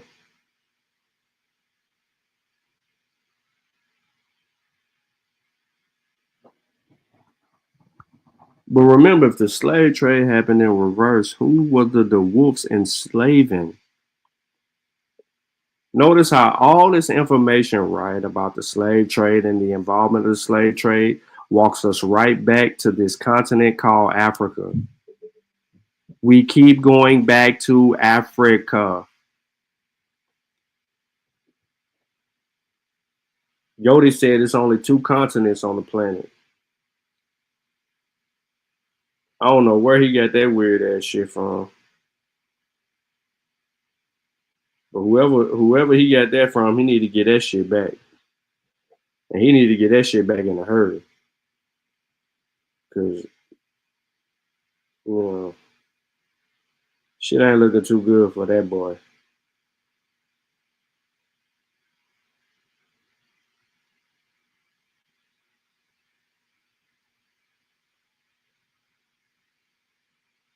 That's all, y'all. That's all.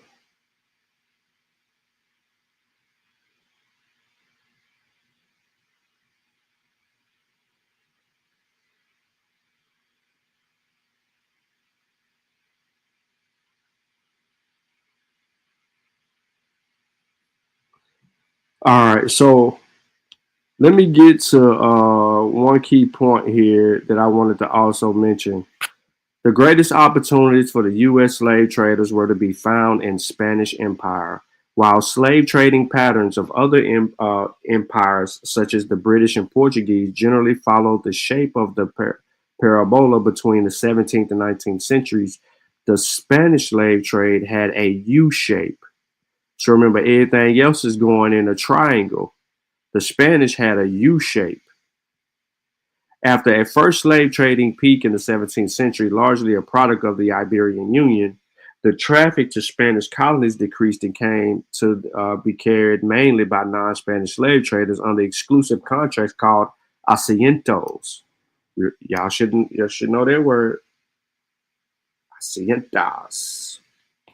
Before the late 18th century, the number of the slave disembarking remained small compared to the European empires, especially because of the main ports of Spanish colonies. Bullion was mainly worked by the large Amerindian population that the Spanish first encountered in Mesoamerica. One more time.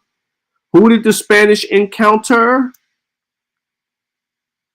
The bullion was mainly worked by the large Amerindian population that the Spanish first encountered in Mesoamerica and the Andes in the 16th century.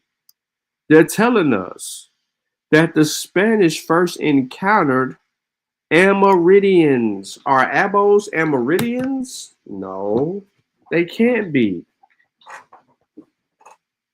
They never professed to be, because we know who the Amerindians are.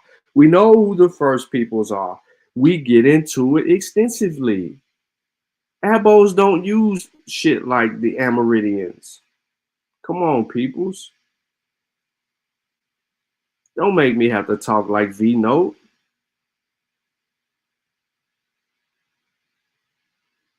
Don't make me do it. Don't make me go, Sean P. But listen, Sean P. The peoples that they're calling the Amerindians is really the black peoples, Sean P. Is what I'm trying to tell you, Sean P. You keep trying to tell me, Sean P., who the people is, though. But I'm telling you, Sean P., that these peoples is the black people, Sean P., down there in Panama. It's the same people, Sean P., in the USA today. My peoples is the peoples in Florida. Yeah, them is my peoples. We the Seminoles, Sean P. We ain't no goddamn Injuns, Sean P. We is the Seminoles. We run this motherfucker, Sean P.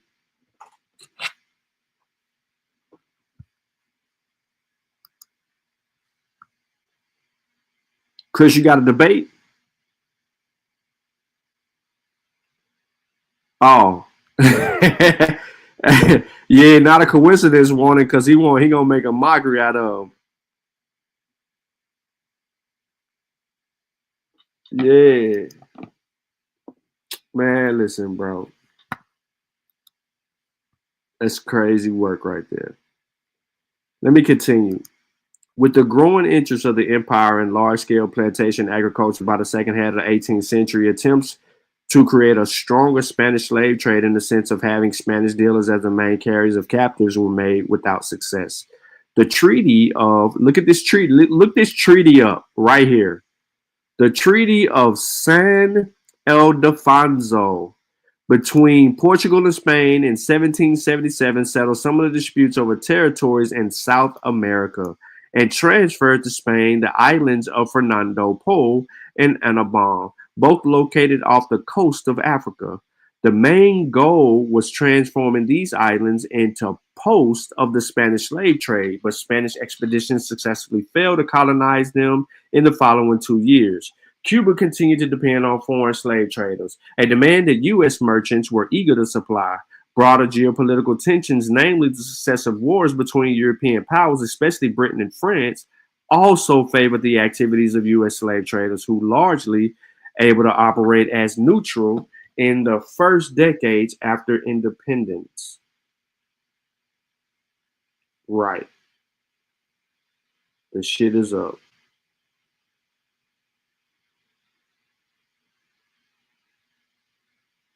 Shit's up.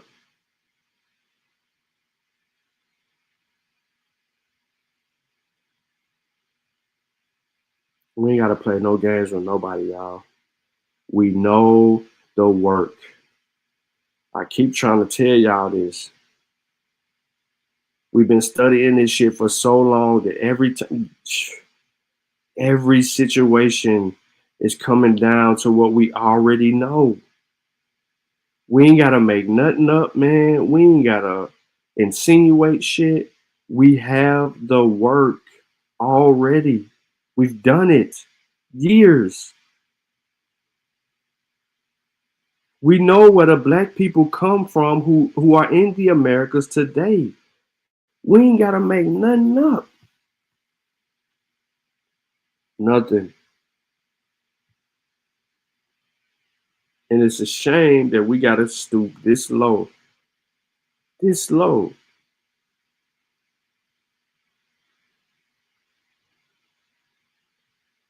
To deal with shit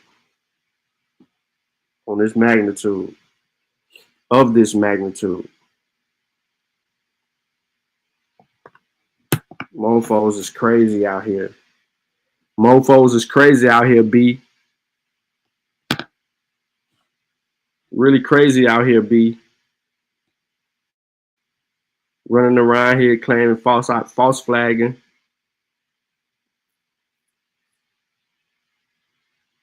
Straight up false flagging.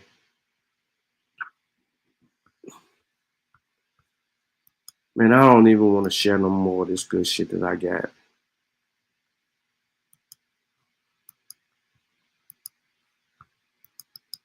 Chris asked you about a debate. You ain't even respond, bro.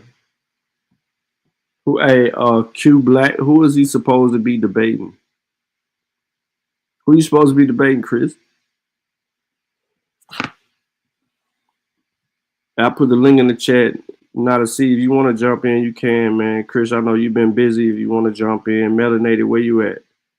Where Vino? I don't see him. Vino, I think he said he might be blocked, but ain't nobody blocked him from no chat.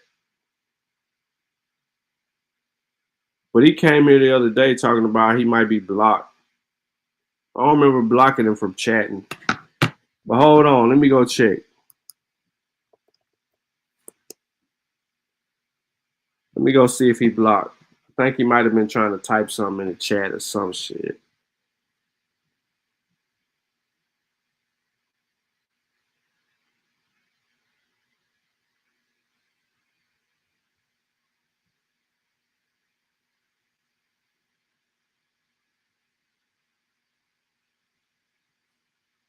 Hey, man, but I just wanted to say this real quick.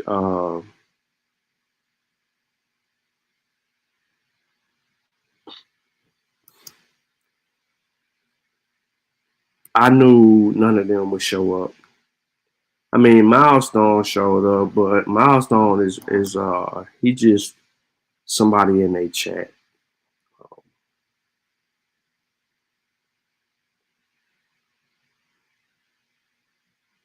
Hold on. Milestone don't really get to the work.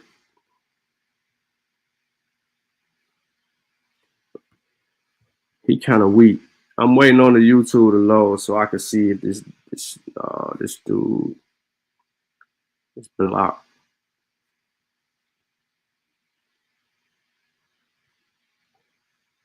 Let me go to the three dots.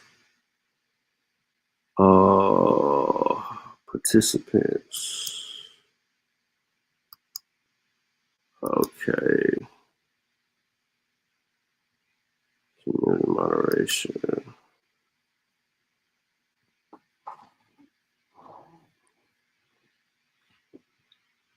I'm I'm trying to figure out if this dude blocked, man. Hold on, y'all.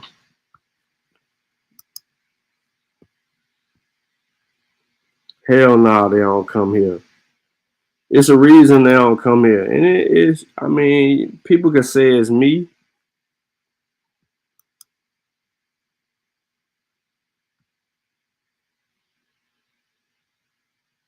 Okay, my moderators is the same.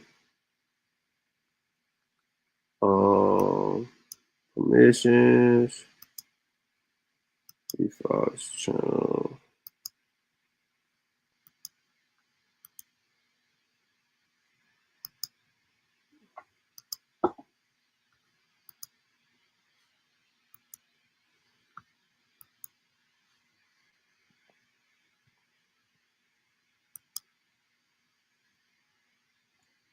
Man, I can't see no. I don't see your name, Vino. That dude, original one, be behind her hands. 49 New Columbus brought Indians back to Spain with afros. Bro, there was no Indians that he brought back with afros. Why y'all sitting over here like, bro, you just gave me a link that says the version of the Navigators. Do y'all not know that we've already dealt with this painting? Yo, not a coincidence. Your boy's at it again, bro. Right? Your boy original one is at it again. Making bullshit ass claims that he can't even deal with, bro. Like he's slow, man.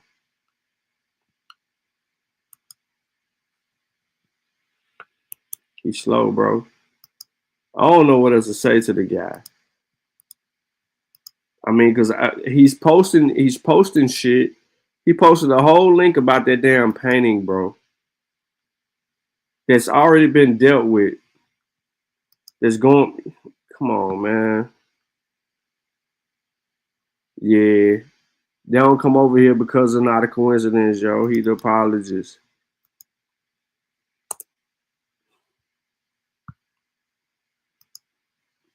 Not a coincidence to be saving them.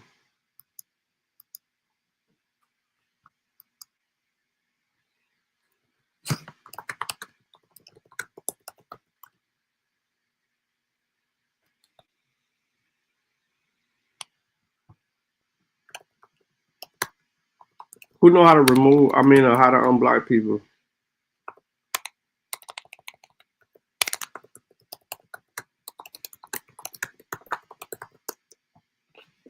I done forgot how to do it.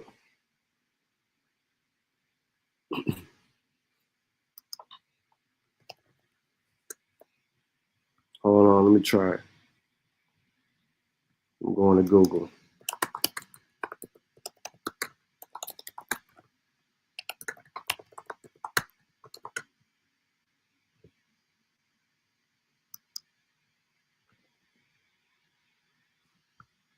All right.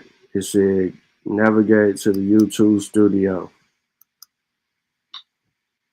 Step 1.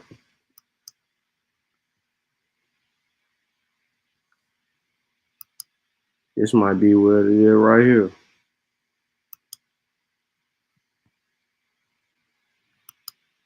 Security. People sharing. There you go. Shit, I just one block user. Nope. That ain't you, bruh. Well, you ain't on that side block, so hold on. Let me go to this other shit.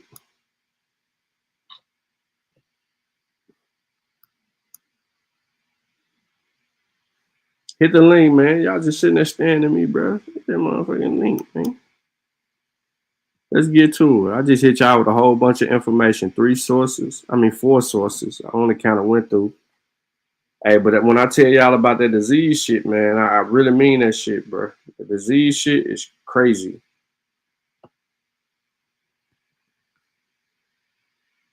It says navigate to YouTube studio and go to community settings.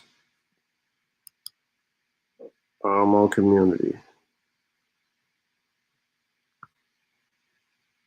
Navigate to community settings.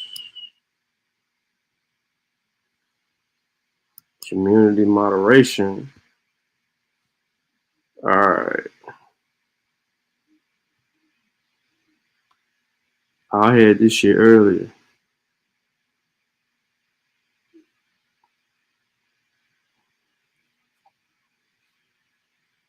Oh shit, you is on here. Yeah, your whole ass better be careful next time.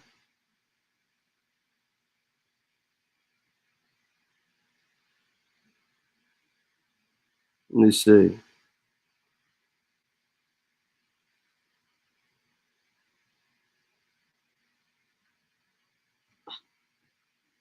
Damn, Talk Make, how you get on that bitch? You pseudo as hell, but you know what I'm saying? Absolutely. How the fuck you end up on the list, bro? Something was going on. Some of y'all that's on this motherfucker, I ain't put on here. I definitely, you know what? I'm gonna bring this nigga, this dude back. I'm gonna bring this dude back. I'm freeing people right now. I'm freeing pseudos.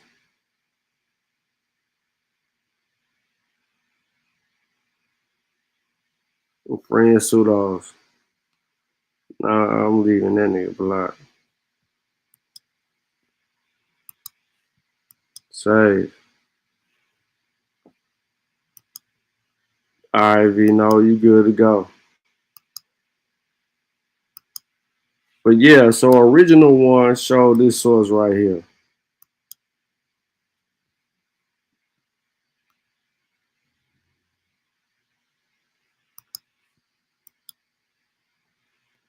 He posted this source that's supposed to be saying that Christopher Columbus traveled, that he brought back people wearing afros to meet the Queen.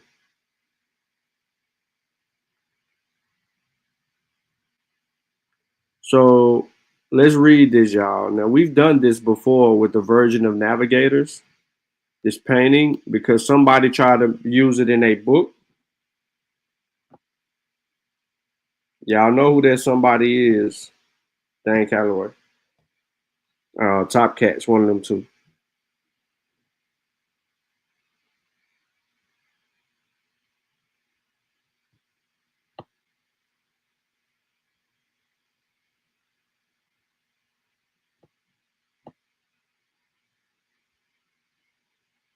Right. So, melanated. Hey, hit the link real quick.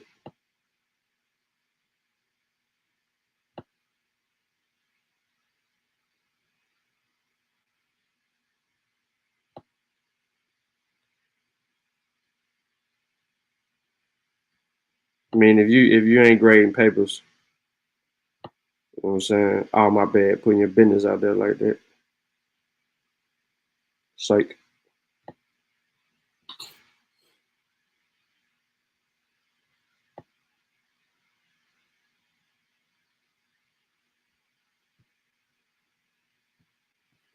But anyway, The Virgin of Navigators is a painting by Spanish artist Orlando Fernandez, created as a central panel piece of an altar piece for the chapel of the Casa de Concentracion, yada, yada, yada, yada, yada. So here's the importance. Carla Ron Phillips has suggested that it represents Christopher Columbus as a European Magas king, reinforcing the notion of the Spanish Empire represented the fulfillment of the biblical prophecy to bring the Christian message to all the peoples of the world.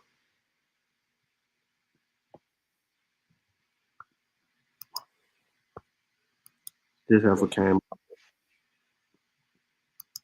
What happened? What's up, Melanated? What's good with you? Peace. What's good with you? Nah, them being blocked. It was only like a couple people. It was Lotus, the Ghetto Engine himself, and all these other people. But nah, I'm reading this source right here because the original one posted it in the chat. But I guess he's saying this is basically a representation of supposed to represent Christopher Columbus bringing people from America back across the water. But the people supposed to be wearing afros, but I don't see nobody with no afros. So what he trying to say is this right here. If you look, you see the screen.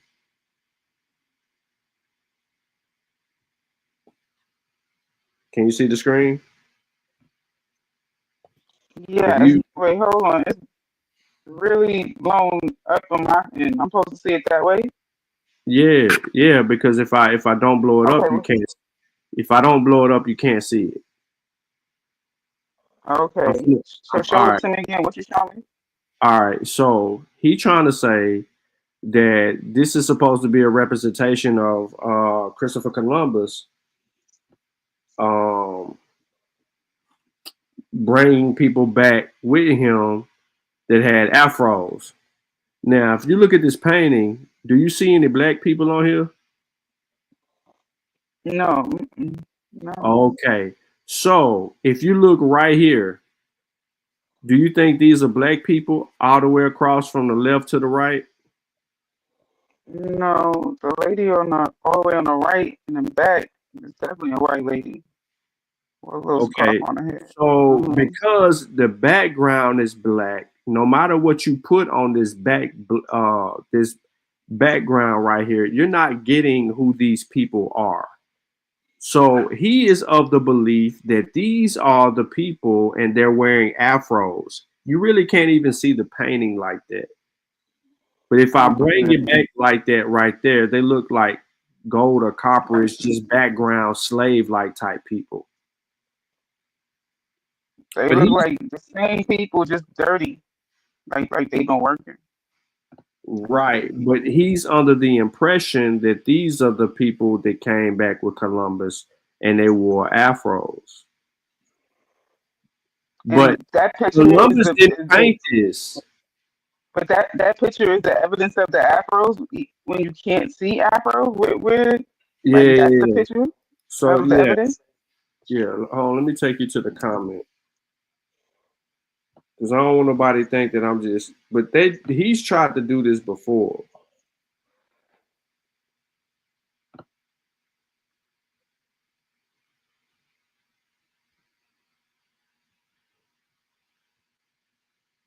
All right, so, oh man. Let me show y'all. So on the community page, I posted this about Christopher Columbus, right? And how they're trying to dig up information on him and go from there. He said, behind her hands. See, he's saying, look, 1492, Columbus brought Indians back to Spain with afros from Hispaniola. And he gives a source right here. He doesn't know what's going on with this painting that we continue to look at. This is the painting that he's referring to. So watch this. By the age of exploration, Mariology had expanded in Europe, and many Catholics perceived the Virgin Mary as the symbol of motherhood and all that was good, gentle, and merciful. The sentiments were expressed in the Marian art from the period. European navigators, especially the Portuguese, praying for a safe return to their homes, carried this sentiment to South America. They established churches dedicated Our Lady of Navigators. So in the Virgin of the Navigators, Mary is depicted spreading her mantle over the Spanish. She straddles the seas, uniting the continents, or hovers over the harbor to protect ships, cargo, and crew as they embark on the perilous Atlantic crossing. Fernando II of Aragon and the Emperor Charles V are portrayed together with Christopher Columbus, Amerigo Vespucci, and other Penzance brothers shown kneeling, all soar on clouds above the water beneath the Virgin's feet. Behind the Europeans in the front row, the figures around the Virgin include indigenous peoples of America, converted from their original faiths by the navigators who have set sail in her name. The painting may be the fullest statement of the approved Spanish ideology, which might be called the white legend of Spain's imperial elections. These figures may have been modeled on the black and indigenous enslaved peoples in the artist's workshop. How indigenous Americans discovered Europe. One more time. These figures may have been modeled on the black and indigenous enslaved people in artist workshop. They will misrepresent that sentence. Again, this is a better description of the painting. Bro said they drawing motherfucking afros. It ain't saying none of that. This is the full painting. There's also a description, because we've had to deal with this before, of dealing with this. This is not a reality. This painting, this piece, is not a reality. This is supposed to be the Virgin Mary.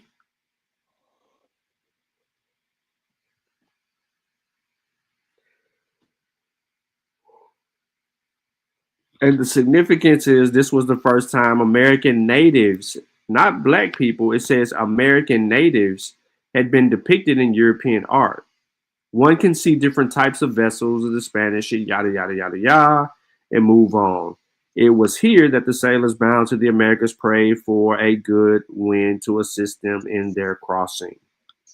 This is the So the natives are the people in the back? Yeah. Just saying the people in the back. This is the first time that natives would be depicted. And his argument is that these were natives, and they got afros that you can't see. That you can't see. Where they get that from? They just made up afros, like yeah, it's their talking point. Can we just say, okay, they got on dashikis? Like, do I not have to prove that? I don't know. Can you just say, but you just label something? They got on Jordans too, like, but you can't see the Jordans. Right.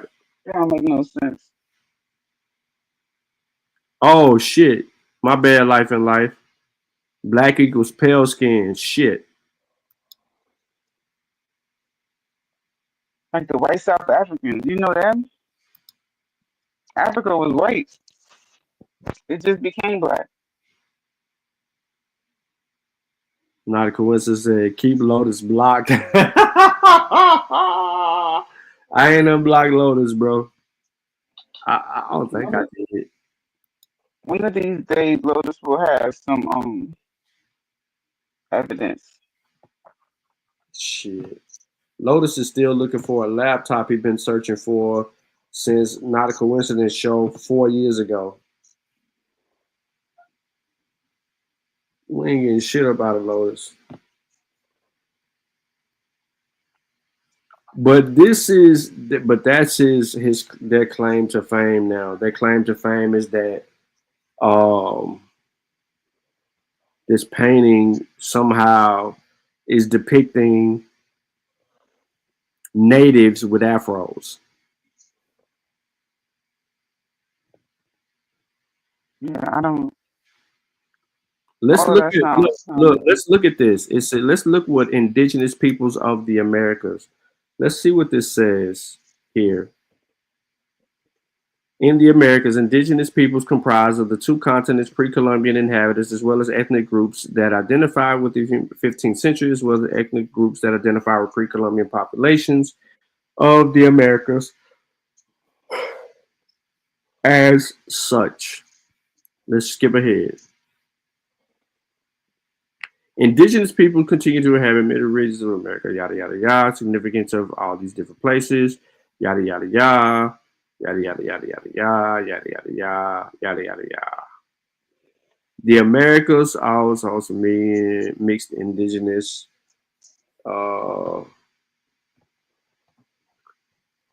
Indigenous European, and sometimes even African or Asian descent, historically referred to as mestizo, Spanish-speaking countries. Yada, yada, yada, yada, yada, yada, yada, yada, yada. Application of the term Indian originated from Christopher Columbus, who in his search for India thought that he had arrived in East Indies. So once again, this whole notion of how these people in this painting are supposed to be black people with afros, it couldn't be, because in Christopher Columbus' description, he said they looked more like the Orientals. They were neither black nor white. Those are Christopher Columbus's words. And if his words are carrying the weight that would influence any painting from anyone, then goddamn it, it definitely ain't gonna be able to support your motherfucking ass in this situation.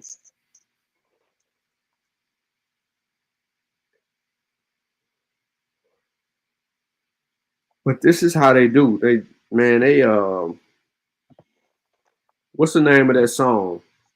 I mean the rap group that the dude that made the song Jump Around. What's their name? Damn, you don't know. Just the name just came in my mind and left again. Cypress Hill. Cypress Hill. That's correct. They Cypress Hill in this shit. Look, the term Amerindian was coined in 1902 by the AAA. Come on, man. Like, bro, we know that them people in the painting is not black people with afros, bro. Stop the cap.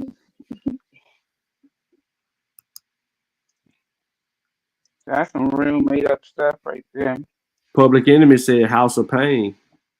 You said Cypress Hill. He said, it's House of Pain. It might be. I thought it was Cypress Hill. My bad. Let's see who right. It sounded like it's House of Pain. It's House of Pain. Shit, they look just like the Cypress Hill thing. I ain't gonna take that away from you. I ain't want to say that. I ain't want to say that, but you said it for me. Like, yeah, they all look alike, huh? Kind of like we do to white people. Exactly. But I'm not being racist today. What's the damn? Because Cypress Hill do got a song that just be, you know what I mean? Cypress Hill got So if Jump Around, I came to win. Battle me. Who say that one? What's that? Insane in the membrane. Insane in the brain. That's them. Okay. That's Cypress Hill. See, to me, that's a similar sound too. Like, I'm thinking it's the same people. Okay. Jarrell said it. So are we did you prove that we Africans yet, Sean? Yeah, I've been done that. Every source, look, the sources that they're using, I'll say that we come from Africa. Say that again? The sources that they use all say that we come from Africa. No, let's say that the Africans come from Africa, but we all, or y'all, because I'm not. We African. You know, y'all are all. See how you see the copper your color is right now. You want to get kicked off? But you are looking mighty tan right now. I mean, like, that's what I'm trying to say. Is because I've been near the equator again. Oh, so your melanin, your carbon, right? Ain't that how it goes? That's been activated. How it go? That's how it's been activated in your pineal gland. It made it synthesize more melanin, make you darker. right? And see, Europeans don't have that, and their pineal gland is calcified. You didn't know? Where the hell are you getting this bullshit? Man, you got to get up on your scientific literacy because your pineal gland, because you are the original man, is not calcified. But the European only been here for 6,000 years, so his is calcified because we have the non-ether hair, and their hair is different, so it doesn't protect them from the UV rays that come from the sun. Doesn't activate their melanin. Like, I'm sure somebody in the chat know what I'm talking about. See, wait, come on, peoples, y'all know what I'm talking about. So Sean got his pineal gland. It actually got activated. I mean, you probably did. You experience something because you was by the equator. Did you experience like the pyramids, a connection, like This nigga the sleep. download? This nigga sleep. They call it a download. Did you get a download? No. Oh man.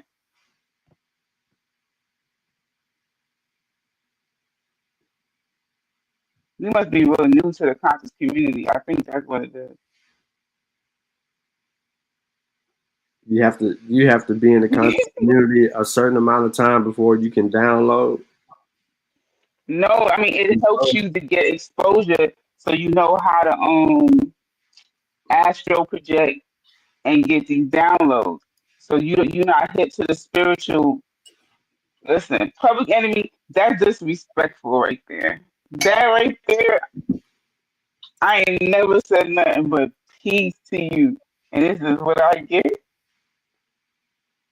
That's man. If you don't want me to drop the knowledge, then just say you want me to drop the knowledge.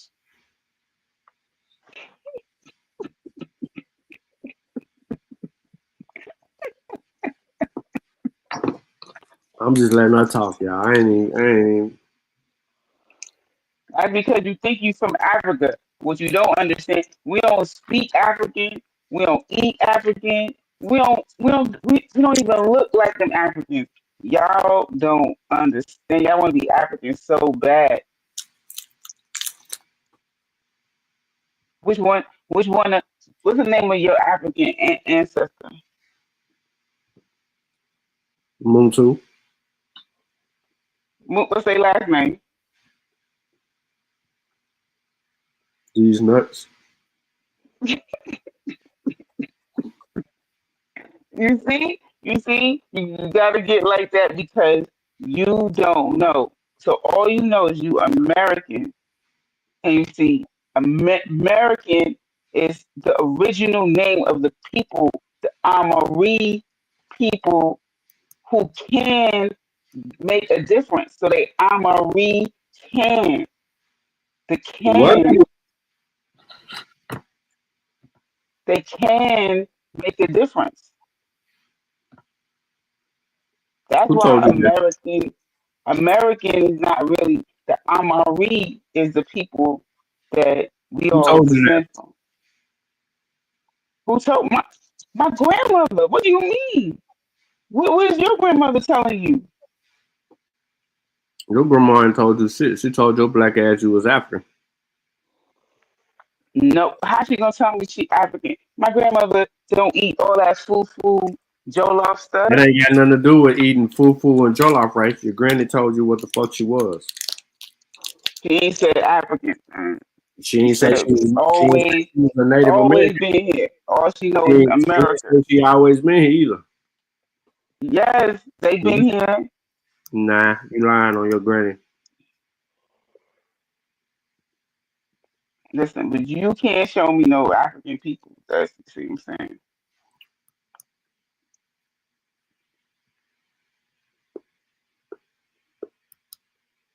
You believe what the white man say? Nah, damn the The white man told you that you was African, so you could give up your heritage here in America. That's the Mhm. problem.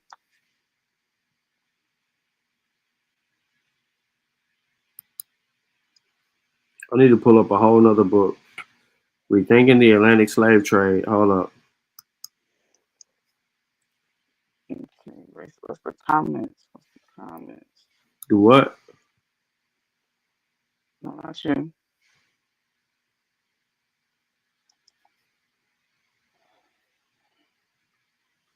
All right. Let me pull this other book up.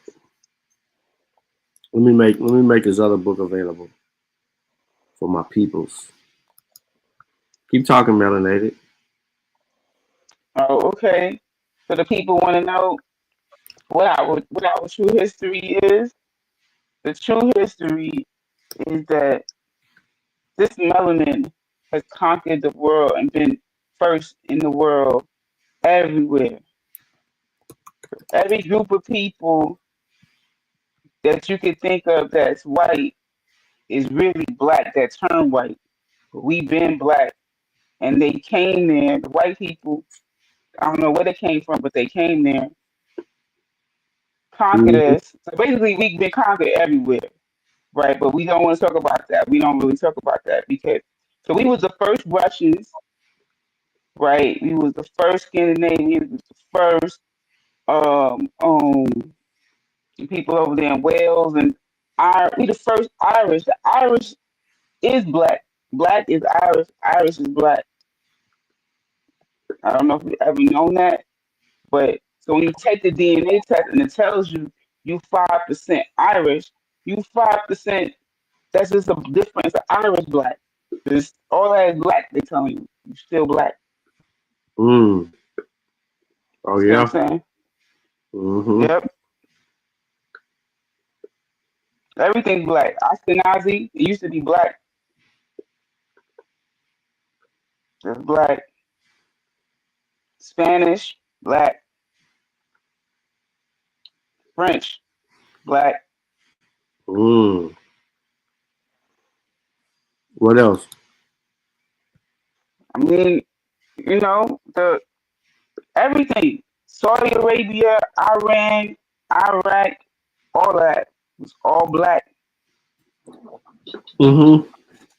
Oh yeah. So like in the Bible when it was the flood, right, and then the boat Yeah. docked in Turkey.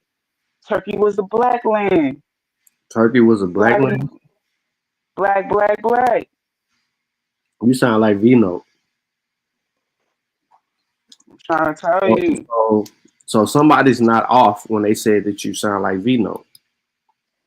No, I'm not. I don't sound like Vino. Is he your teacher? Because I am dropping gems here. I am helping you You ain't helping me. understand. I'm helping you to understand that we all was black, right? So y'all just happen to be the first blacks in North America, right? And then they got blacks in Britain. See what I'm saying? Mm-hmm. Blacks in Ireland. Those were those blacks. Mm-hmm. You know, haven't you seen the images of the black people in Asia? They got the slanted eyes and the samurai outfits on. Mm-hmm. See what I'm saying? Black. Yep. You on to it. You teaching. Man, please tell me that I ain't. Okay, that ain't it. I was about to be pissed.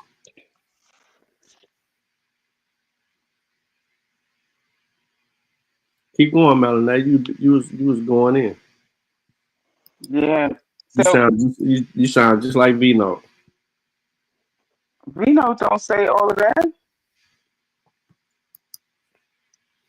Yeah, he do.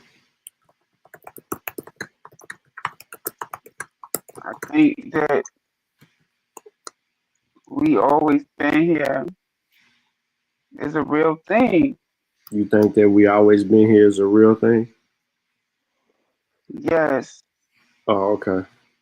And then some Africans was visiting, but they wasn't over here like that, you know. So the Africans was visiting.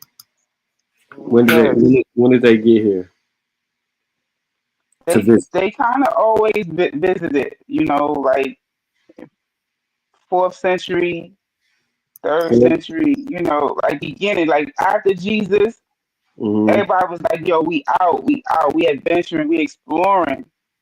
It was all over. Jesus had to come here and die, and then people got busy. Yeah, people started moving around. When Jesus died, it was like, man, all right, we got to go out and spread the word. That's what they said. They had to go spread the word. And then the Africans came up over here and they was like, yo, y'all look nice. You know, what's that y'all do? Oh, braiding. Oh, so we taught the Africans how to braid. You did, huh? You taught them how to do cornrows and stuff like that. Like basically everything they got from us. They took our swag. They know how to barbecue. You know how we made up barbecue. Who was we? Who made up barbecue? Us Aboriginal Americans. Oh yeah. The indigenous Aborigine of the Indigi Americans. Yes, Shiamaru. Yeah. Thug life.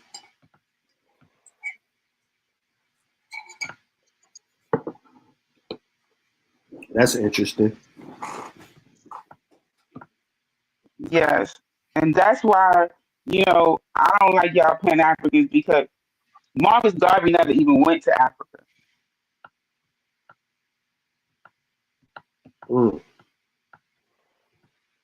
But you don't want to talk about that, huh, Sean? Talk about it. You don't want to talk about how Marcus Garvey, he was an immigrant and came over here and tried to convince you. So he was part of the propaganda tool to teach you that you were African.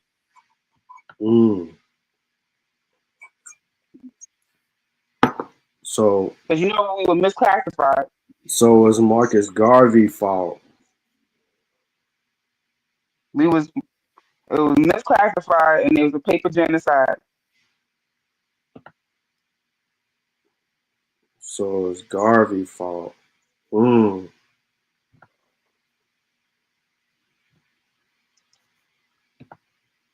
Dang.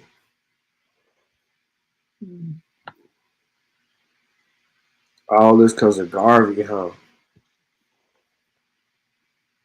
And the paper genocide. Paper genocide. Who was involved in that? The CIA and the government. And Plecker. I don't even know. Plecker, somebody's name.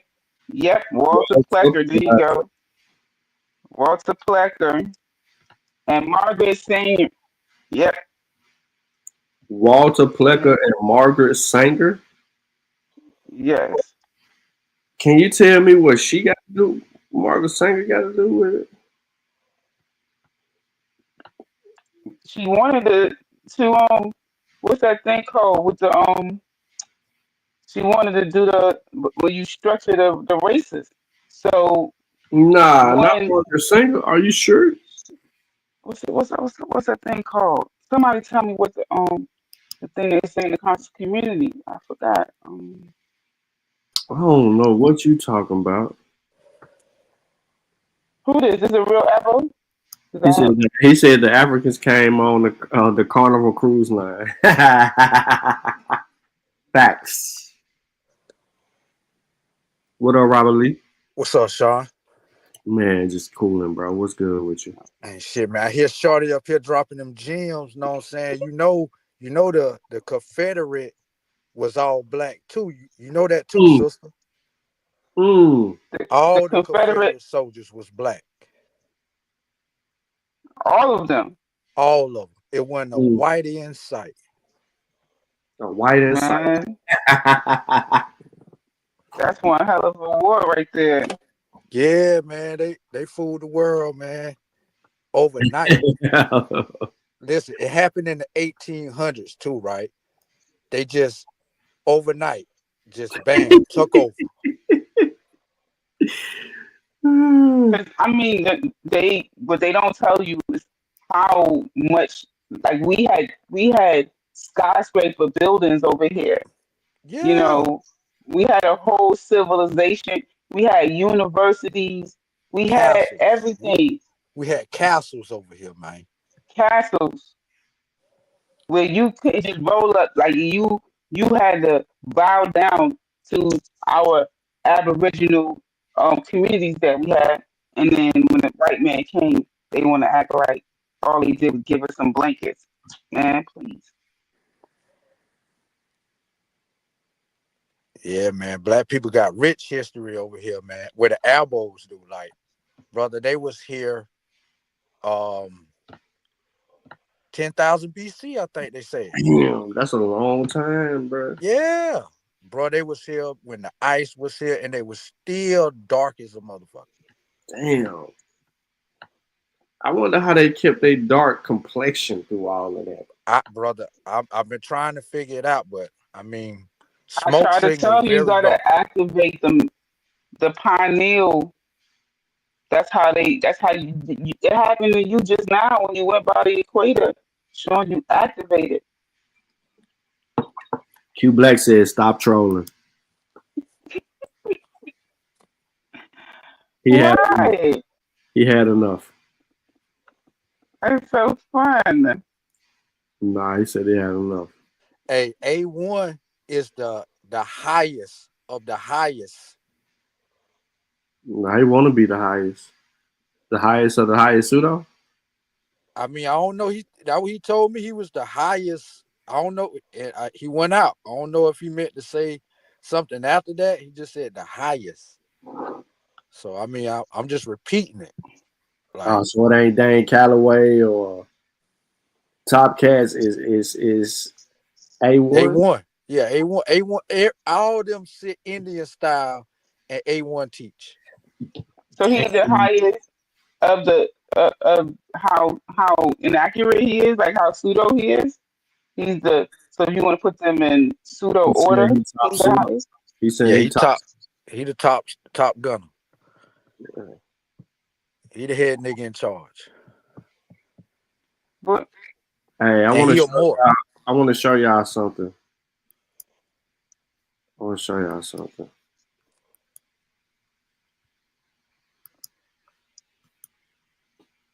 I'm on Melanated to read it though.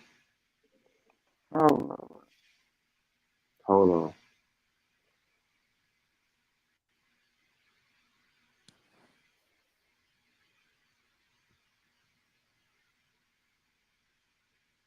Fuck.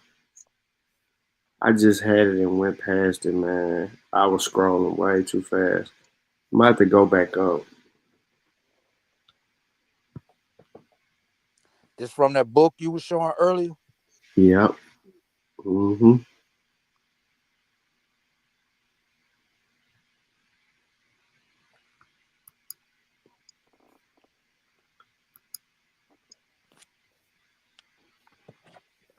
Hold on.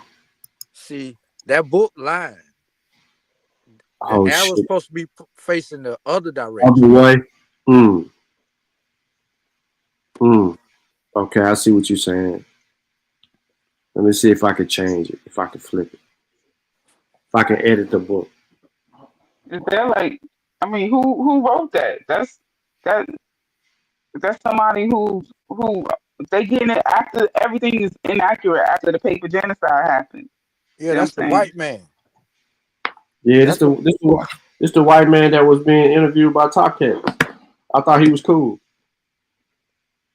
Nah, he just wants you to. He wanted you to expose the white man.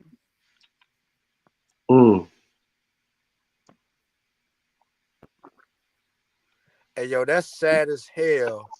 They trying to manipulate that man's words into saying that black people were here before Europeans. Like for them to go to that length to prove this shit is crazy. But he never said it. He kept saying Africa. Yeah, that way they cutting it and editing it and shit. Matter of fact, they edited it out where Top Cat say that his damn grandfather came from Switzerland and Yeah. married a Cherokee woman. That was edited? Yeah, he edited that out. If you go, well, I think on his it's still there, but people that sharing it, they fast forward it so you can't hear that part. But if you go look at the original one, he said it. His grandfather came from Switzerland and married a Cherokee woman. So I'm like, well, damn, your granddaddy white? Hold on, y'all. Let me see if I can get back to this little part.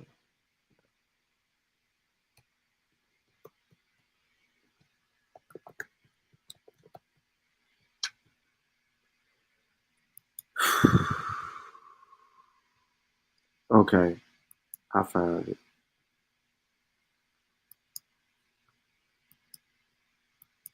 He said, Ninja, please.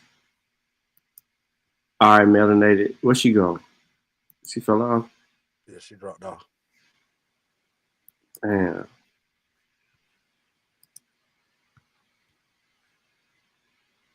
Y'all see you see the screen, bro? I can see it, but I'm on my phone, so it's little. Okay, hold on. What about now? You see it a little bit better on your phone? Yeah. All right. Okay, cool. As long as you can see it on your phone, it's cool. I'm gonna read it though. So I'm gonna read this last paragraph. Well, hold on. Let me start up a little bit.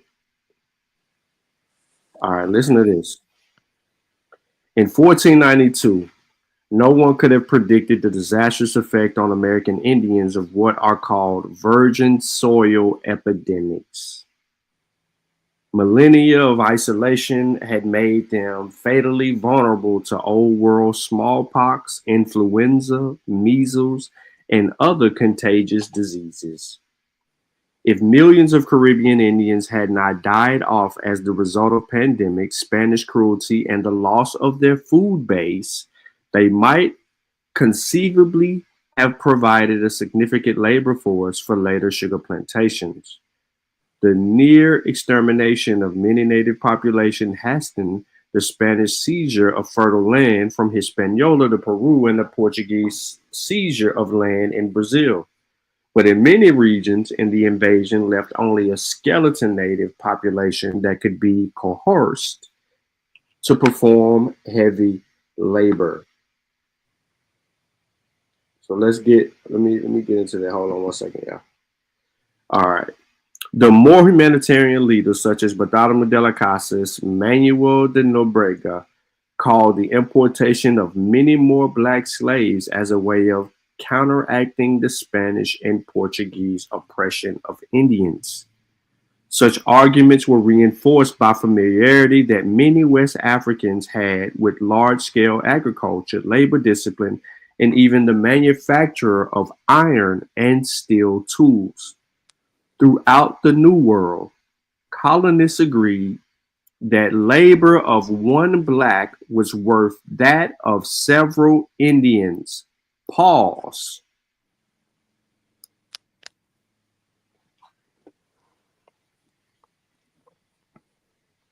The labor of one black is worth that of several Indians.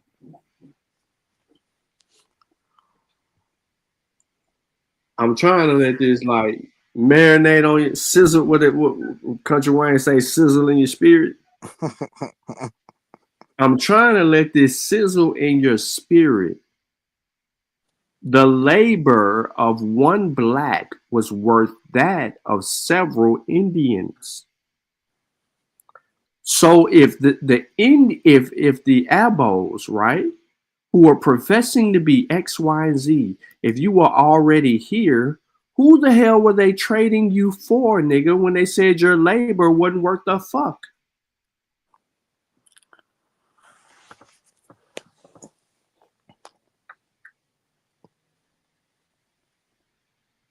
I'm confused all the way by this shit. I'm confused too, brother. So who is the Abos? In this scenario that I just put on the screen, are the Abos the several Indians or are they the one black?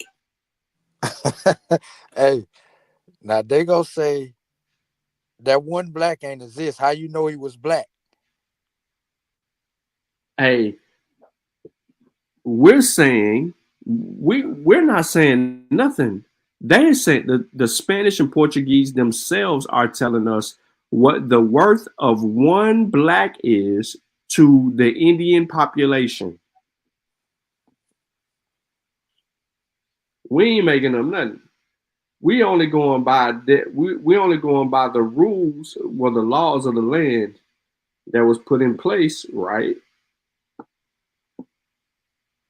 by these Europeans. Like you said earlier, those people, they looked at our people as nothing. So when they wrote about us, they was honest. Mm-hmm. They had no shame or no fear or backlash for them speaking how they felt.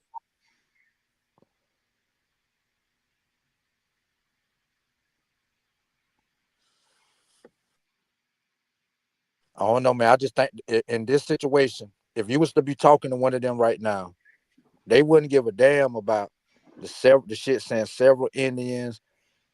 They would fight you on. You got to prove that one black was really a black. Okay, so let's continue. The strength and the capacity of most West Africans brings us to the subject that is both surprising and upsetting to many uninformed readers: the indispensable complicity of Africans in creating and maintaining the slave trade. Even in the earliest history of the trade, Portuguese discovered the extreme hazards and counterproductivity of trying to capture and enslave West Africans on their own. West Africans could and did attack and sink some European ships in retaliation.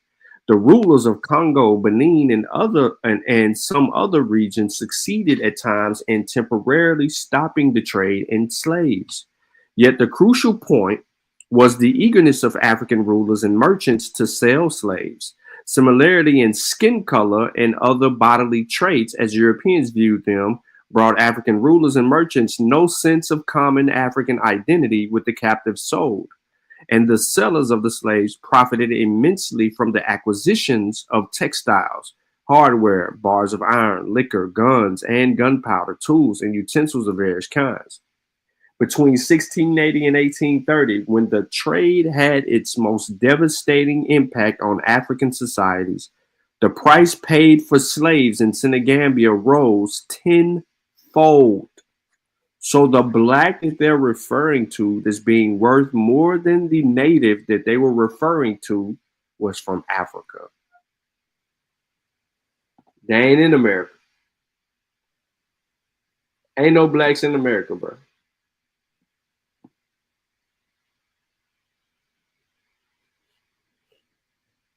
Straight up and down. If Africans were themselves divided into many ethnic groups, or above all into family or clan lineages based on highly respected ancestors, they quickly learned how to play off one group of Europeans against another and how to maximize the inflow of European and Asian goods. European ship captains soon discovered the need to present ceremonial gifts to African rulers to pay fees and taxes, even to anchor and engage in trade, and to employ black interpreters, often trained in Portugal or Sao Tome, who went ashore with the captain to haggle and bargain with local rulers over the price of slaves. Europeans very seldom gained access to the African networks and procedures for producing gold and slaves. The Portuguese did, however, purchase gold on the Gold Coast in exchange for black slaves, whom they had purchased far east and south, whereas slaves were cheaper. So who the fuck are the Aboriginals in world history? Who are they in world history? This is Top Cat's source.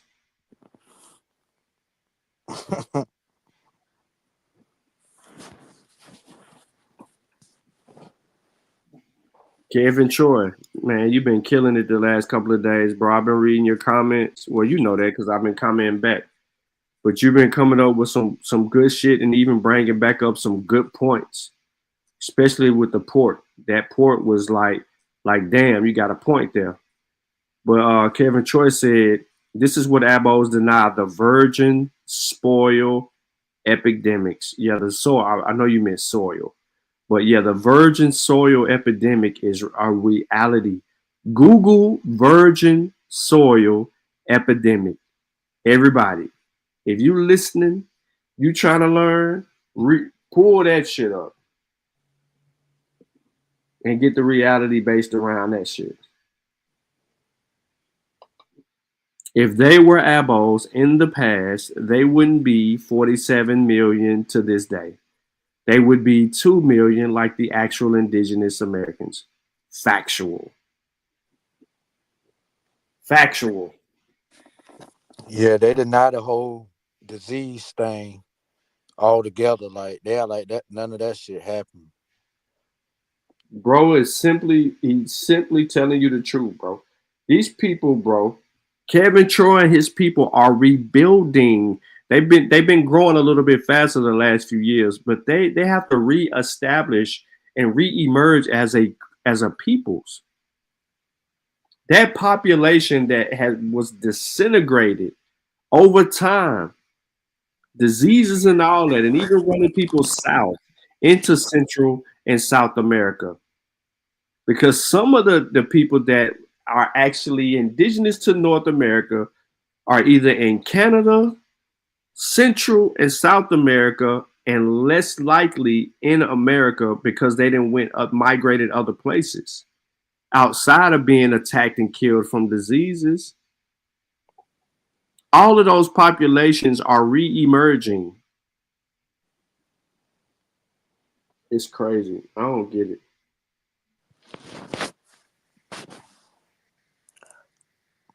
But they was able to,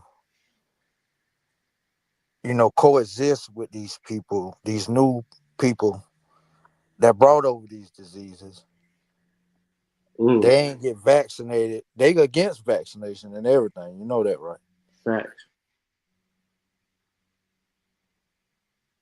But they immune to every motherfucking disease that exists.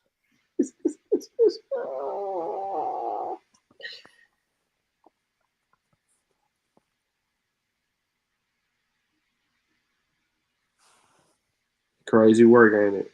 Yeah, man. When you think about it, it's like, ain't no way it's people that really believe this shit. But the way they get mad at me when I call them black or African, they believe they believe the shit that they say. I don't know why, but they do. That's crazy. That's wild. Yeah, man. I troll OTK all the time, bro. You can hear it in his voice how his face frowning up when you call him an African. But he is. Yeah. How you get mad at what you are, bro? I don't understand it, my nigga. I had one tell me they are Egyptian Indian. A what? Egyptian Indian? Yes, it's a female. I asked her what type of Indian she is. She say she is a Egyptian Indian. With a straight face? Yeah, she had an aunt on when she said it. There was a straight face.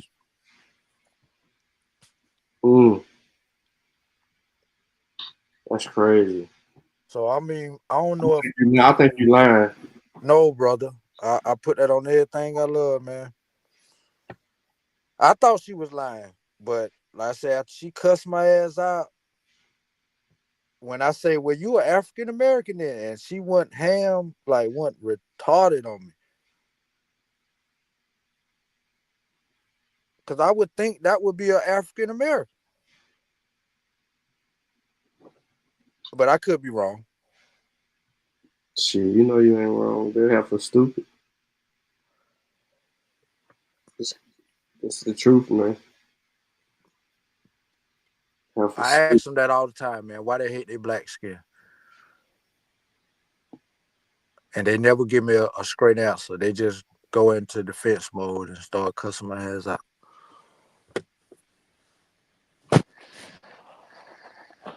Yeah, they definitely on some bullshit. Straight up.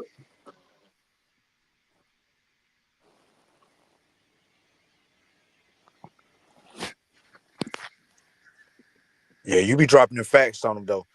I see they won't even pull up over here and attempt to argue with you. They watching, but they ain't want no smoke. Nah, they don't wanna. They don't wanna have to deal with sourcing up. Yeah, they don't want no one to critique their information at all. Like, and when you go into the sources, the authors be on some straight bullshit. And then when they use legit sources, though, it'd be crazy.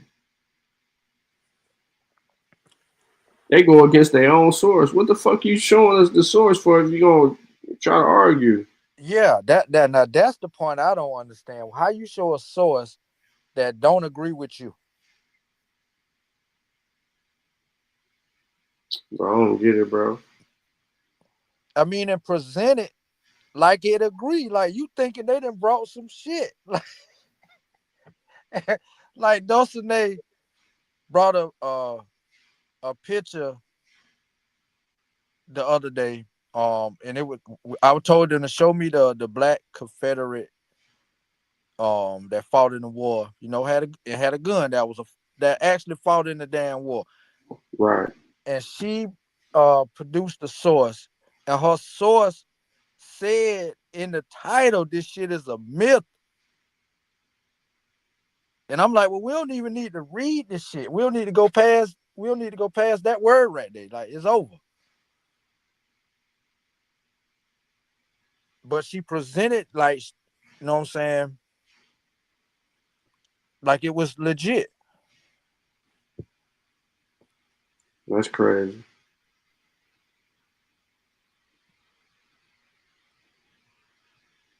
Yeah, that's even crazier though. That's I don't know what make people do that shit though.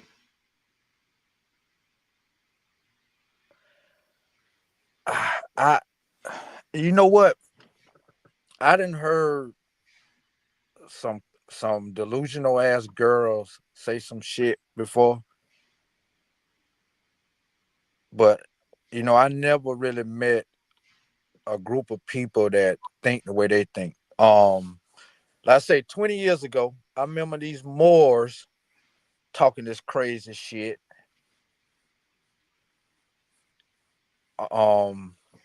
But you know, the Indians, where these motherfuckers, they get a lot. They regurgitate a lot of information that the Moors were saying back then. Mm-hmm. You know, and they deny that connection too. They act like, nah, they ain't getting nothing from them. But I'm like, you a lie. You saying the same shit. You believe the same shit.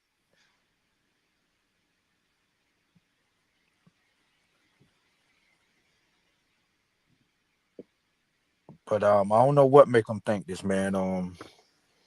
I said to myself, well, you know, BAP must be getting paid. I don't know. You know what I'm saying? I don't know how this YouTube shit work. I'm just a motherfucker on my phone. Yeah, they make money off of YouTube. Okay, well, you know, it makes sense if they getting paid off it. Just like with Smoke Signal, you know what I'm saying? If he's making a little money off his little channel and things, you know, it makes sense for him to keep the controversy going. You know what I'm saying? But if not, and they seriously believe this shit, you know, like I told him, they need to. He wasn't getting paid initially. He had to get his subscribers up. He might be making something now if his channel monetized. I don't know, man. I think they just weird like that. I told them all they need to find the nearest bridge, make sure it's high as hell. You know, do us all a favor.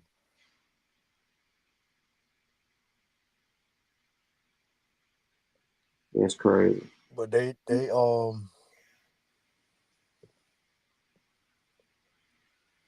an interesting group. I think somebody need to make a channel with clips of some of the craziest shit they done said, man. They done said some of the most weirdest shit. Like, for instance, you see my avatar, right? I got that headdress, that war bonnet as my avatar. This fool got up here with this shit on, right? It's right. This nigga say, when I questioned him about it, he say it was passed down to him. Mm-hmm. So, I took a screenshot of the motherfucker with it on. And all I did was went on Amazon. And sure enough, an identical war bonnet on Amazon for sale. And this fucker acting like he ain't get it from Amazon. He got it passed down to him. And I was like, yo, if it was that unique, why is there an identical one on Amazon being sold as a costume? But for someone to get up here online with this shit on, looking like the village people in this motherfucker.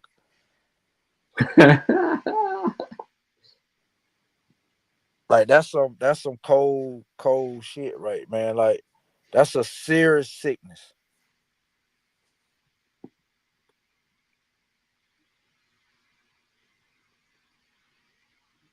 Right.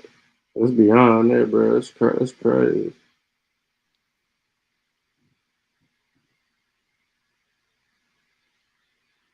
But these the people y'all say y'all ain't, but they stole y'all culture. The white man put them in schools to teach them y'all culture. Y'all just forgot y'all fucking culture. Just said fuck it. But then y'all to mimic them. No, when y'all dress up like who y'all claim to be, y'all mimic them. Like this shit's so confusing, man. I don't understand these motherfuckers at all, man. I don't want to smoke none of that weed they smoke. I don't know where they get that shit from. Right.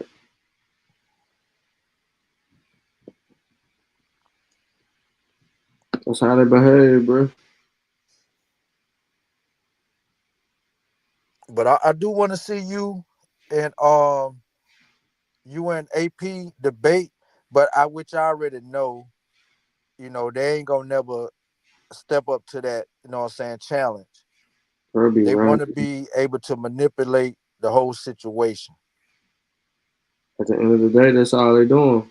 Yeah. That's the game they play.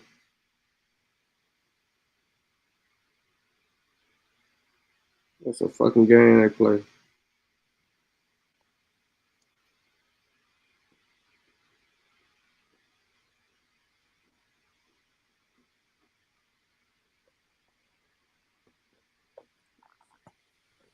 It's crazy too. Yeah, I don't even know how the hell I got tangled up with this shit. It was that episode y'all when y'all did that shit with OTK, and somehow all of this shit started popping up on my motherfucking YouTube feed. And you try to put that shit on me and I'm joining the panels talking shit. Yo, Knack keep putting it on us, bro. Yo, this shit crazy, man. Y'all did start this shit, man. I would have never heard nothing about these fools. Nah, you got a point though. Some people pop up on my shit because of Knack. I'm putting that shit on Knack all day. Yeah. Cause that's where it started from. I think I don't know if you were sharing it to yours that day, but that's how I found not a coincidence too, and it led from there. Once I became his once I subscribed to his channel, all them weirdo motherfuckers popped up.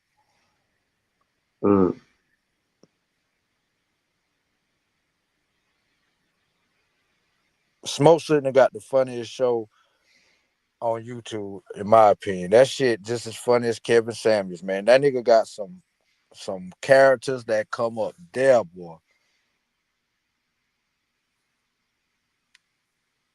Yeah, that fucker got some characters that come up there.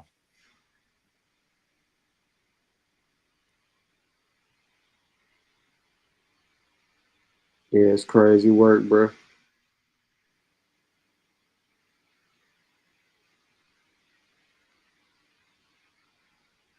It's real crazy work because they just be dodging it though, man. They dodge all the. Yeah, I say one come to your channel right now. Argue no point.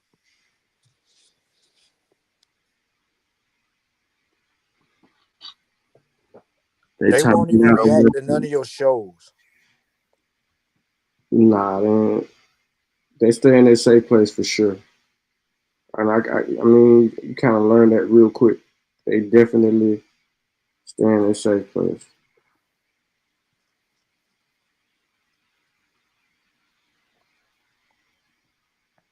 It's kind of crazy that that's the case too. Yeah. You know what I'm saying? I got to keep popping up over there on A panels, and I got to keep on. You know what I mean? Yeah. It's like whack, bro. Like, and then when you get into it, the aggression is there because they want to control the narrative. Like, I ain't the type of dude that's gonna let you spin the narrative how you want to spin it. I ain't playing like it. Now you can say whatever you want to say, bro, but nah, you ain't gonna control the narrative for your audience.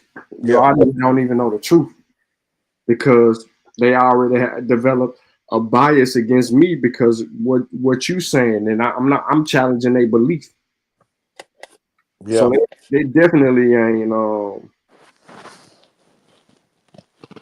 they definitely ain't fucking with it like that because I'm challenging their belief. And that's why they won't come over here because they can't control the narrative. Wow.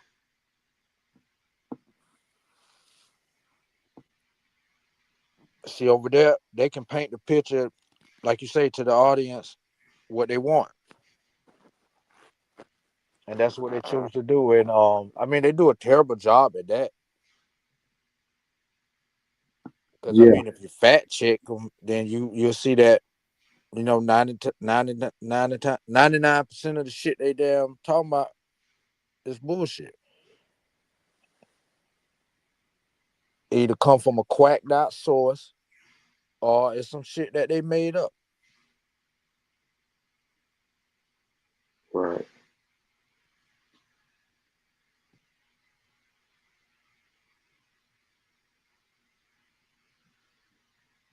Crazy, man.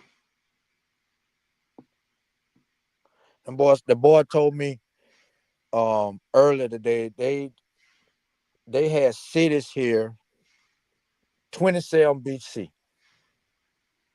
Well, 2700 BC, some shit like that already. So I asked them, well, were y'all speaking English then? Like, I mean, what language was y'all speaking back then?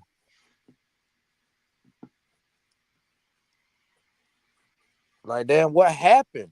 Because we want to know what happened to these civilizations that existed back then. We got the evidence that they was there. Well, what happened to you motherfuckers? That's the craziest thing right there is that they on that type of time. So they're just gonna lie it all out. Yeah. How you claim a civilization but won't explain the civilization. I asked them, what did they wear? The motherfuckers say, we wore trousers. I say, what? Yeah. Hoodies and trousers. And I say, shit, Jordans too? Like, they just go all the way in there. Like, how you expect me to believe this?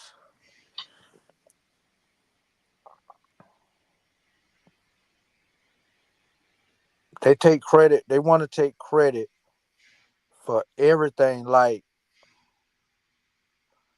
none of this shit that we know of as history don't exist at all. Like, it didn't happen.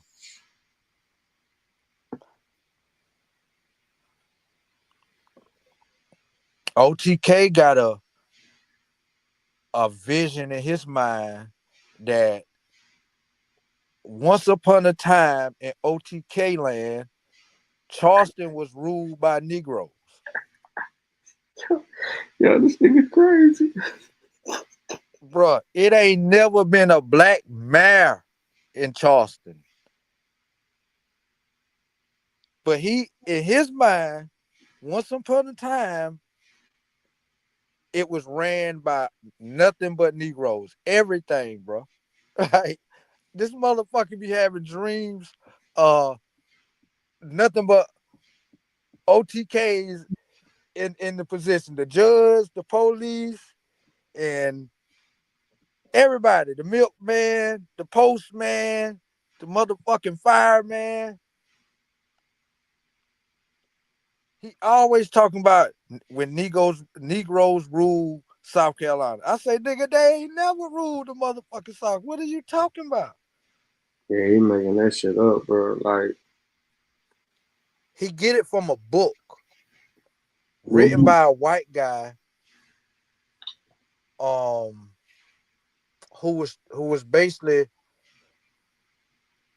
promoting that Klan talk, trying to scare white folks into what the future gonna look like if they let Negroes start voting and getting in office and stuff. OTK took it the wrong way. He had like the white man was talking about what was going on now, that all these politicians are black and the black people rule, and the white people got to come do something about it.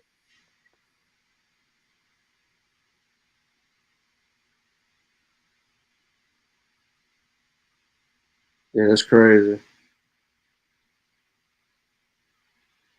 But he bases information off that one book.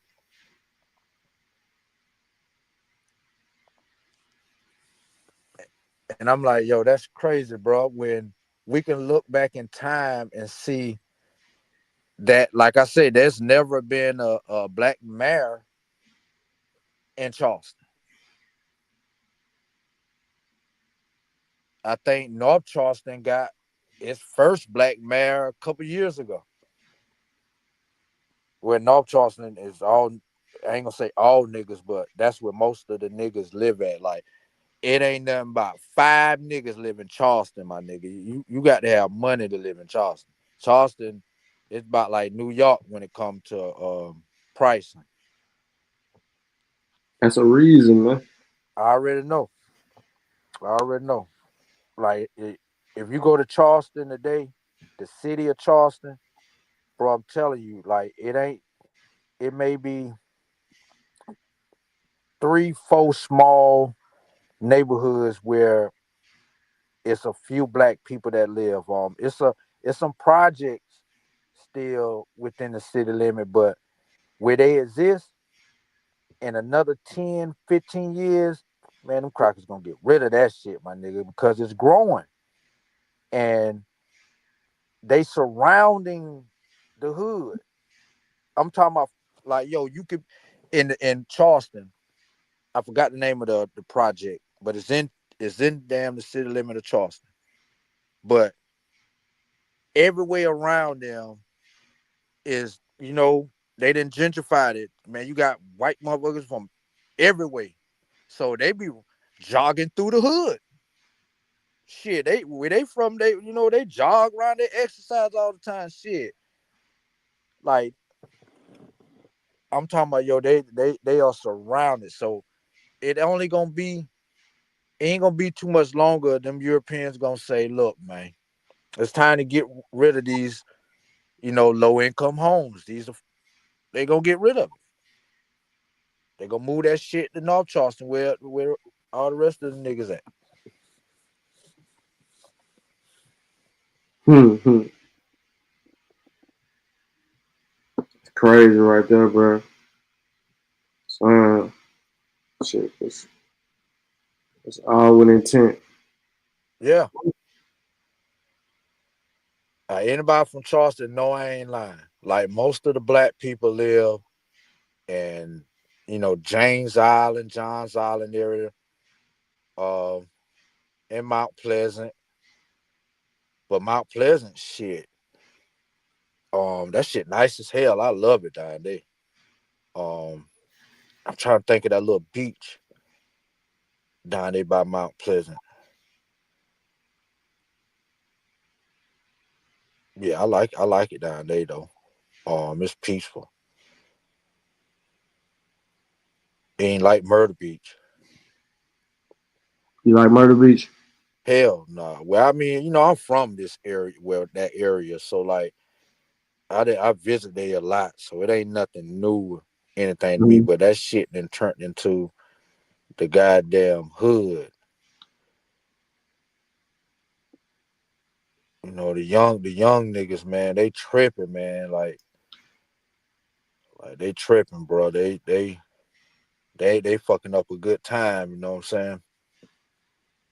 As they always do, no matter what. Yeah. People don't want to really look at it that way, but that's what's going on, man. Shit, we can't even damn have a good time without, a nigga moment happen, man. Yeah. They too personal over some shit they shouldn't even be personal about. Yeah. That'd be the funny part. Yeah, personal over some shit. Man, you're fucking up for no reason. For no reason, bro. And I'm talking about every time. Bro, they had this country music festival down there every year. Millions of white folks come.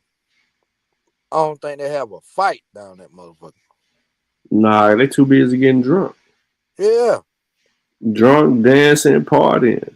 The only time you get an incident is when they super faded and then they leave in the goddamn place, and then they stumbling drunk and disrespectful. If they ain't got nobody with them, they can control them. Yeah.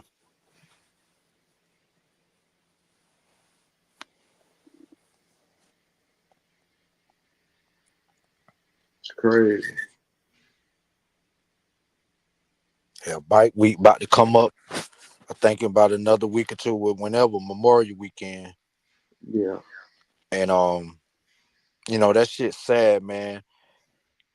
That's one of the only black beaches that exist in the United States. That shit should be, like a number one tourist destination for black folks. You know what I'm saying? Historical.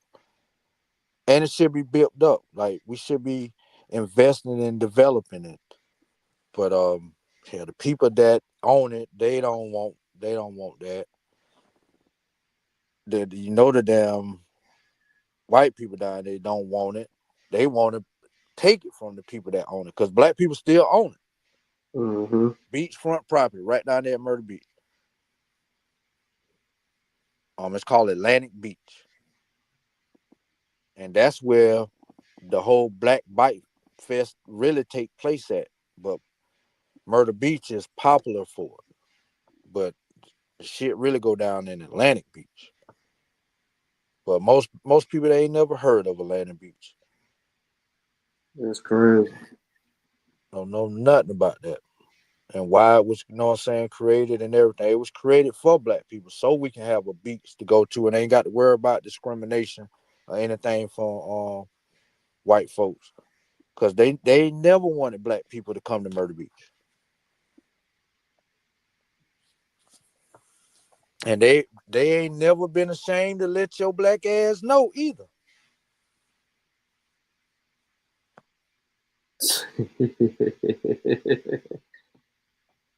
Like, motherfucker think it's a game. But niggas today go down there and show their ass. But it be people from out of town though, you know what I'm saying? You know, sometimes it be people from neighboring counties, sometimes from Horry County, but most time it be people from out of town. Come down there and show their ass, dog. Like, I'm talking kill a couple motherfuckers. Over nothing. Over a parking spot, over mother looked at me wrong over some petty shit, man. Yeah, that's crazy. That's the wild shit, bro. I hate that. That's the stuff I don't like. Yeah. Like, bro, like. Now we used to have a ball going down into the you just feeling some kind of way, man. You too emotional.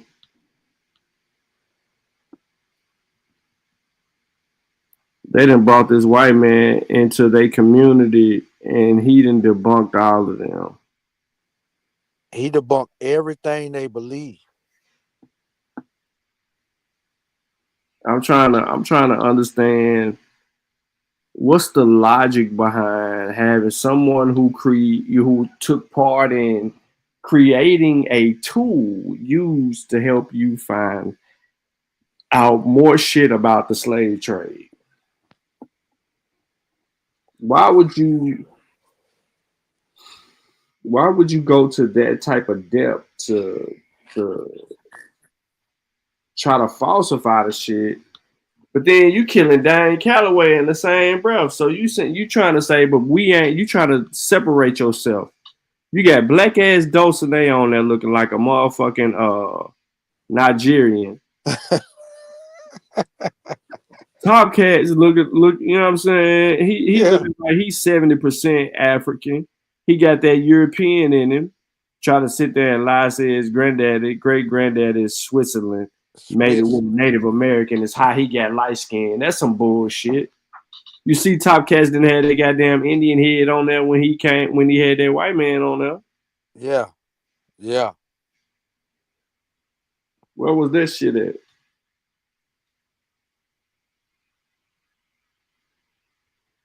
They were super respectful to the white boy. That's why I don't trust them. You know what I'm saying?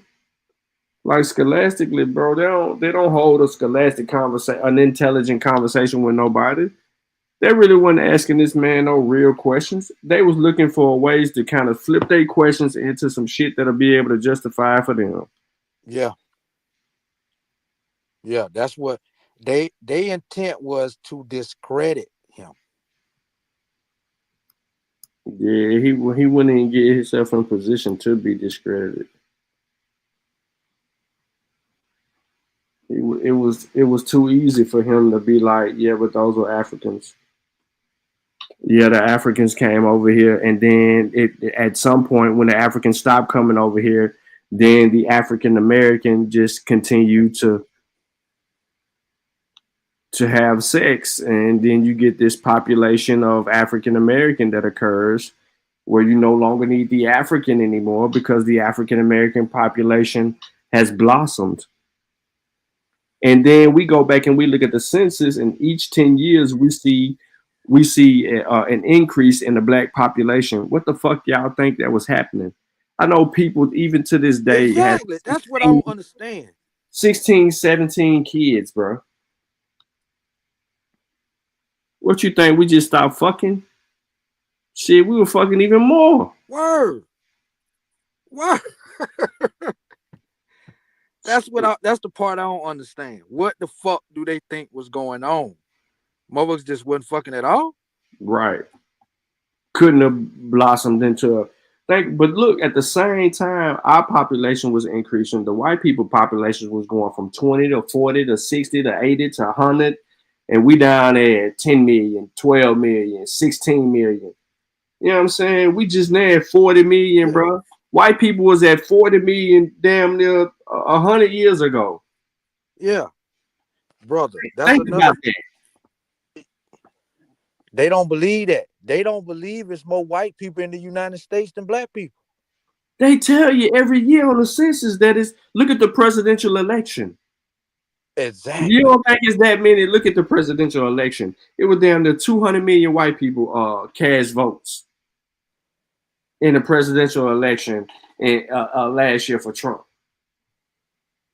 They don't believe that. That tell you in itself. Exactly, brother. Exactly. I tried to explain that to them one day. It's damn near 400 million white people in America. Yep. And they do not believe it. There's a lot of them bitches, for sure. It's 300 and something, but I estimate it to be about 400. They truth gonna tell me that that's a lie. It's more black people in America than I say, brother. It's more Mexicans in America than black people. Which true? You talking about the one that I always try to act like he cool with you? Yeah. The one who seen Chicago, Mississippi nigga. The old Max. In Tunica, Northern California. Who? The one that said he seen the old Mac heads on a trail in Northern California. Oh no, I ain't know he said that. He said that crazy shit. Yeah, that's the truth you're talking about, right? Light skin truth. 1-1 truth, yeah, from Chicago. Yeah, that's what he said. Get the fuck out of here. He saw an old Mac head on the trail in California. Yeah, he said he was on a trail in Northern California. He said he was up against the trail, and then in the little rock part, he seen the old Mac head carvers in it. And then he said when the sun was settling at a right direction, you could see the jaguar. You heard, bro. We wore that shit out on Not a Coincidence channel, bro. Oh shit! I ain't no truth saying no crazy shit like that. Yeah, you said that shit. You that said nigga hallucinating down there in Cali. Nah, bro, that's what he said. Get the fuck out of here, man. He said that shit, bro. I won't let that shit go. I ain't gonna let that shit go. I ain't know. Ask him next time you see him, where you see them old Mac heads at in Northern California. He gonna tell you. Then he gonna tell you some more. He gonna tell you some in Boston. He was smoking. Nah, he gonna tell you some in Boston and some more shit. Oh man, yeah, they believe it's pyramids where they'll call it pyramid mounds, whatever. Anything look like that in that shape, goddamn it, they built it. Their ancestors built it, nigga. Can you see the screen? Yeah. Okay. This is a headstone. You see it? I'm gonna read it to you. It says the great majority of African captives lived and died in obscurity, but some, like Ventura Smith, that's who this headstone is for, succeeded in creating an identity and historical record. Born Brotilfora in Africa, enslaved as a child and taken to Anabata Gold Coast in 1738 by the Rhode Island ship Charming Susanna to Newport, Rhode Island. Venture Smith became successfully the property of 3 American masters, from the last of whom, Oliver Smith, whose surname he adopted. He bought his freedom in 1765. Through industry and skill, he became a landowner and trader in Connecticut, establishing a family dynasty that continues to today. He recounted his life in Africa and his journey through slavery and freedom in a narrative published in 1798.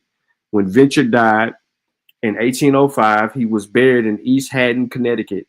He is one of the very few gravestones of an African-born slave to survive in the Americas.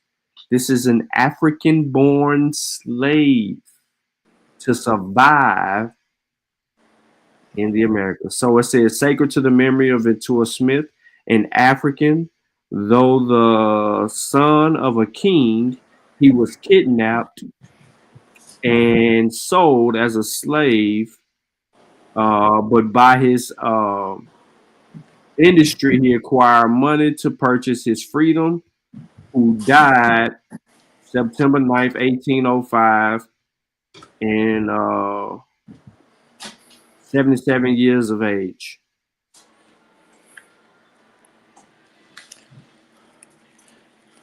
Smoke signal, swear they made that shit up. There's a primary right here, bro. Smoke can go look that up. Again, his name is Ventura Smith.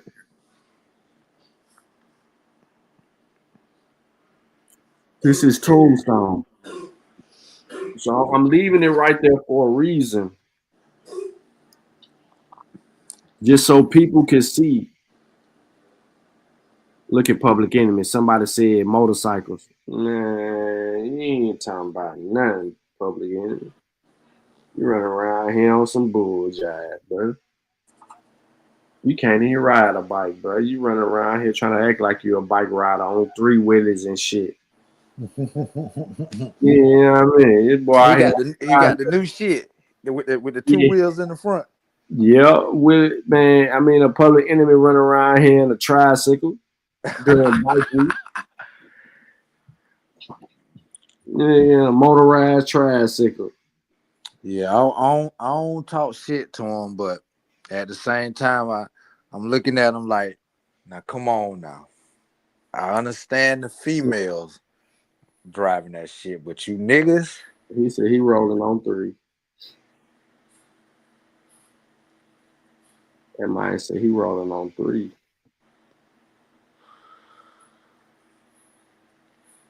That boy, that cold. Rolling on Thrizzle.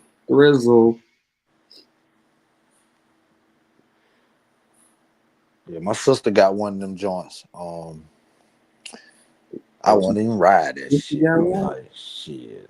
It looks fun as hell though. Sister got one. Wow. I'm too manly. I ain't riding that shit. Yeah, he 3-wheel motion. Now tell Smoke Signal clip this and try to refute that. Ventura Smith. Yeah, I'm gonna definitely share this with they goddamn ass.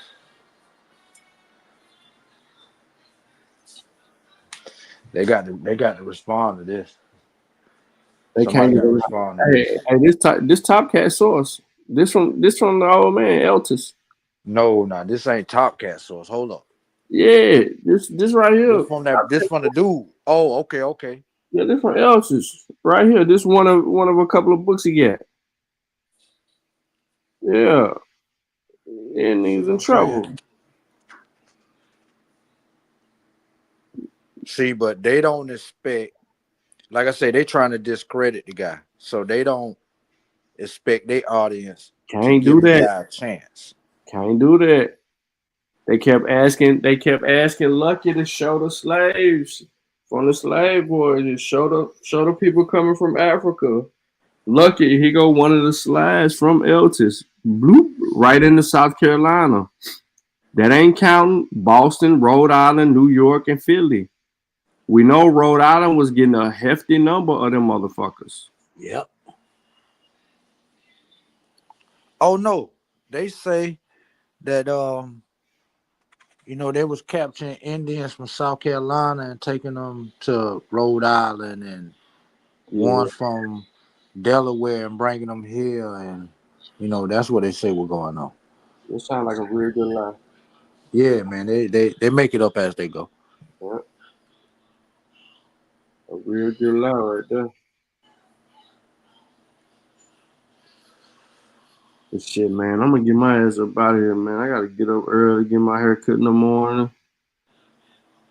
You know what I mean? Then tend these dogs in. I gotta work, man. So I'm gonna be offline for a little while. Then I might pop up on Sunday on y'all ass. You never know. Shit, I'm gonna be rolling all night. I probably don't get a break to about 10 o'clock in the morning. Give me some rest. Yeah, you gotta do that. You gotta do that, man. I know you rolling right now, so that's why you can talk a shit. Yeah. Help you pass that time while you're on that road. I'm finna go troll their ass. I'm finna go troll the hell out. They might not let me up because they get to talking shit to me. I go straight to the mama. Oh, I go straight to the mama. I ain't finna keep arguing with you, your mama, nigga. Yeah, shit, man. Let me know how that turned out. All right, can't I'll holler at you. on the side, bro. All right, man. Appreciate everybody tapping in, man. I knew wasn't nobody gonna pull up, so y'all enjoy the rest of y'all evening, man. And thank you for tapping in. Make sure y'all like the show, share the show. How the fuck y'all find an African in my fucking family, but y'all ain't find his y'all? own genealogy. Shut the fuck up. That don't make sense, for one. Listen, y'all don't know what y'all did. I feel like you standing on business. Y'all lied on me, because y'all don't even know if that's me. And if y'all can trace that shit back to it's me, it's only 2 people in YouTube that got my information. Yeah, he died by his own genealogy. You ain't an Indian, you ain't got a lot of meat. Half of this track, best believe you lose a lot of sleep. Probably because you made it up to us honestly. You ain't a Cherokee, you ain't a Chickasaw, you ain't a Blackfoot, nigga get lost. You just a fool with low comprehension. So I gotta come through with the henchmen. NAC, Sean P, Shy Son, Lucky. Don't forget Jay, got no time to play.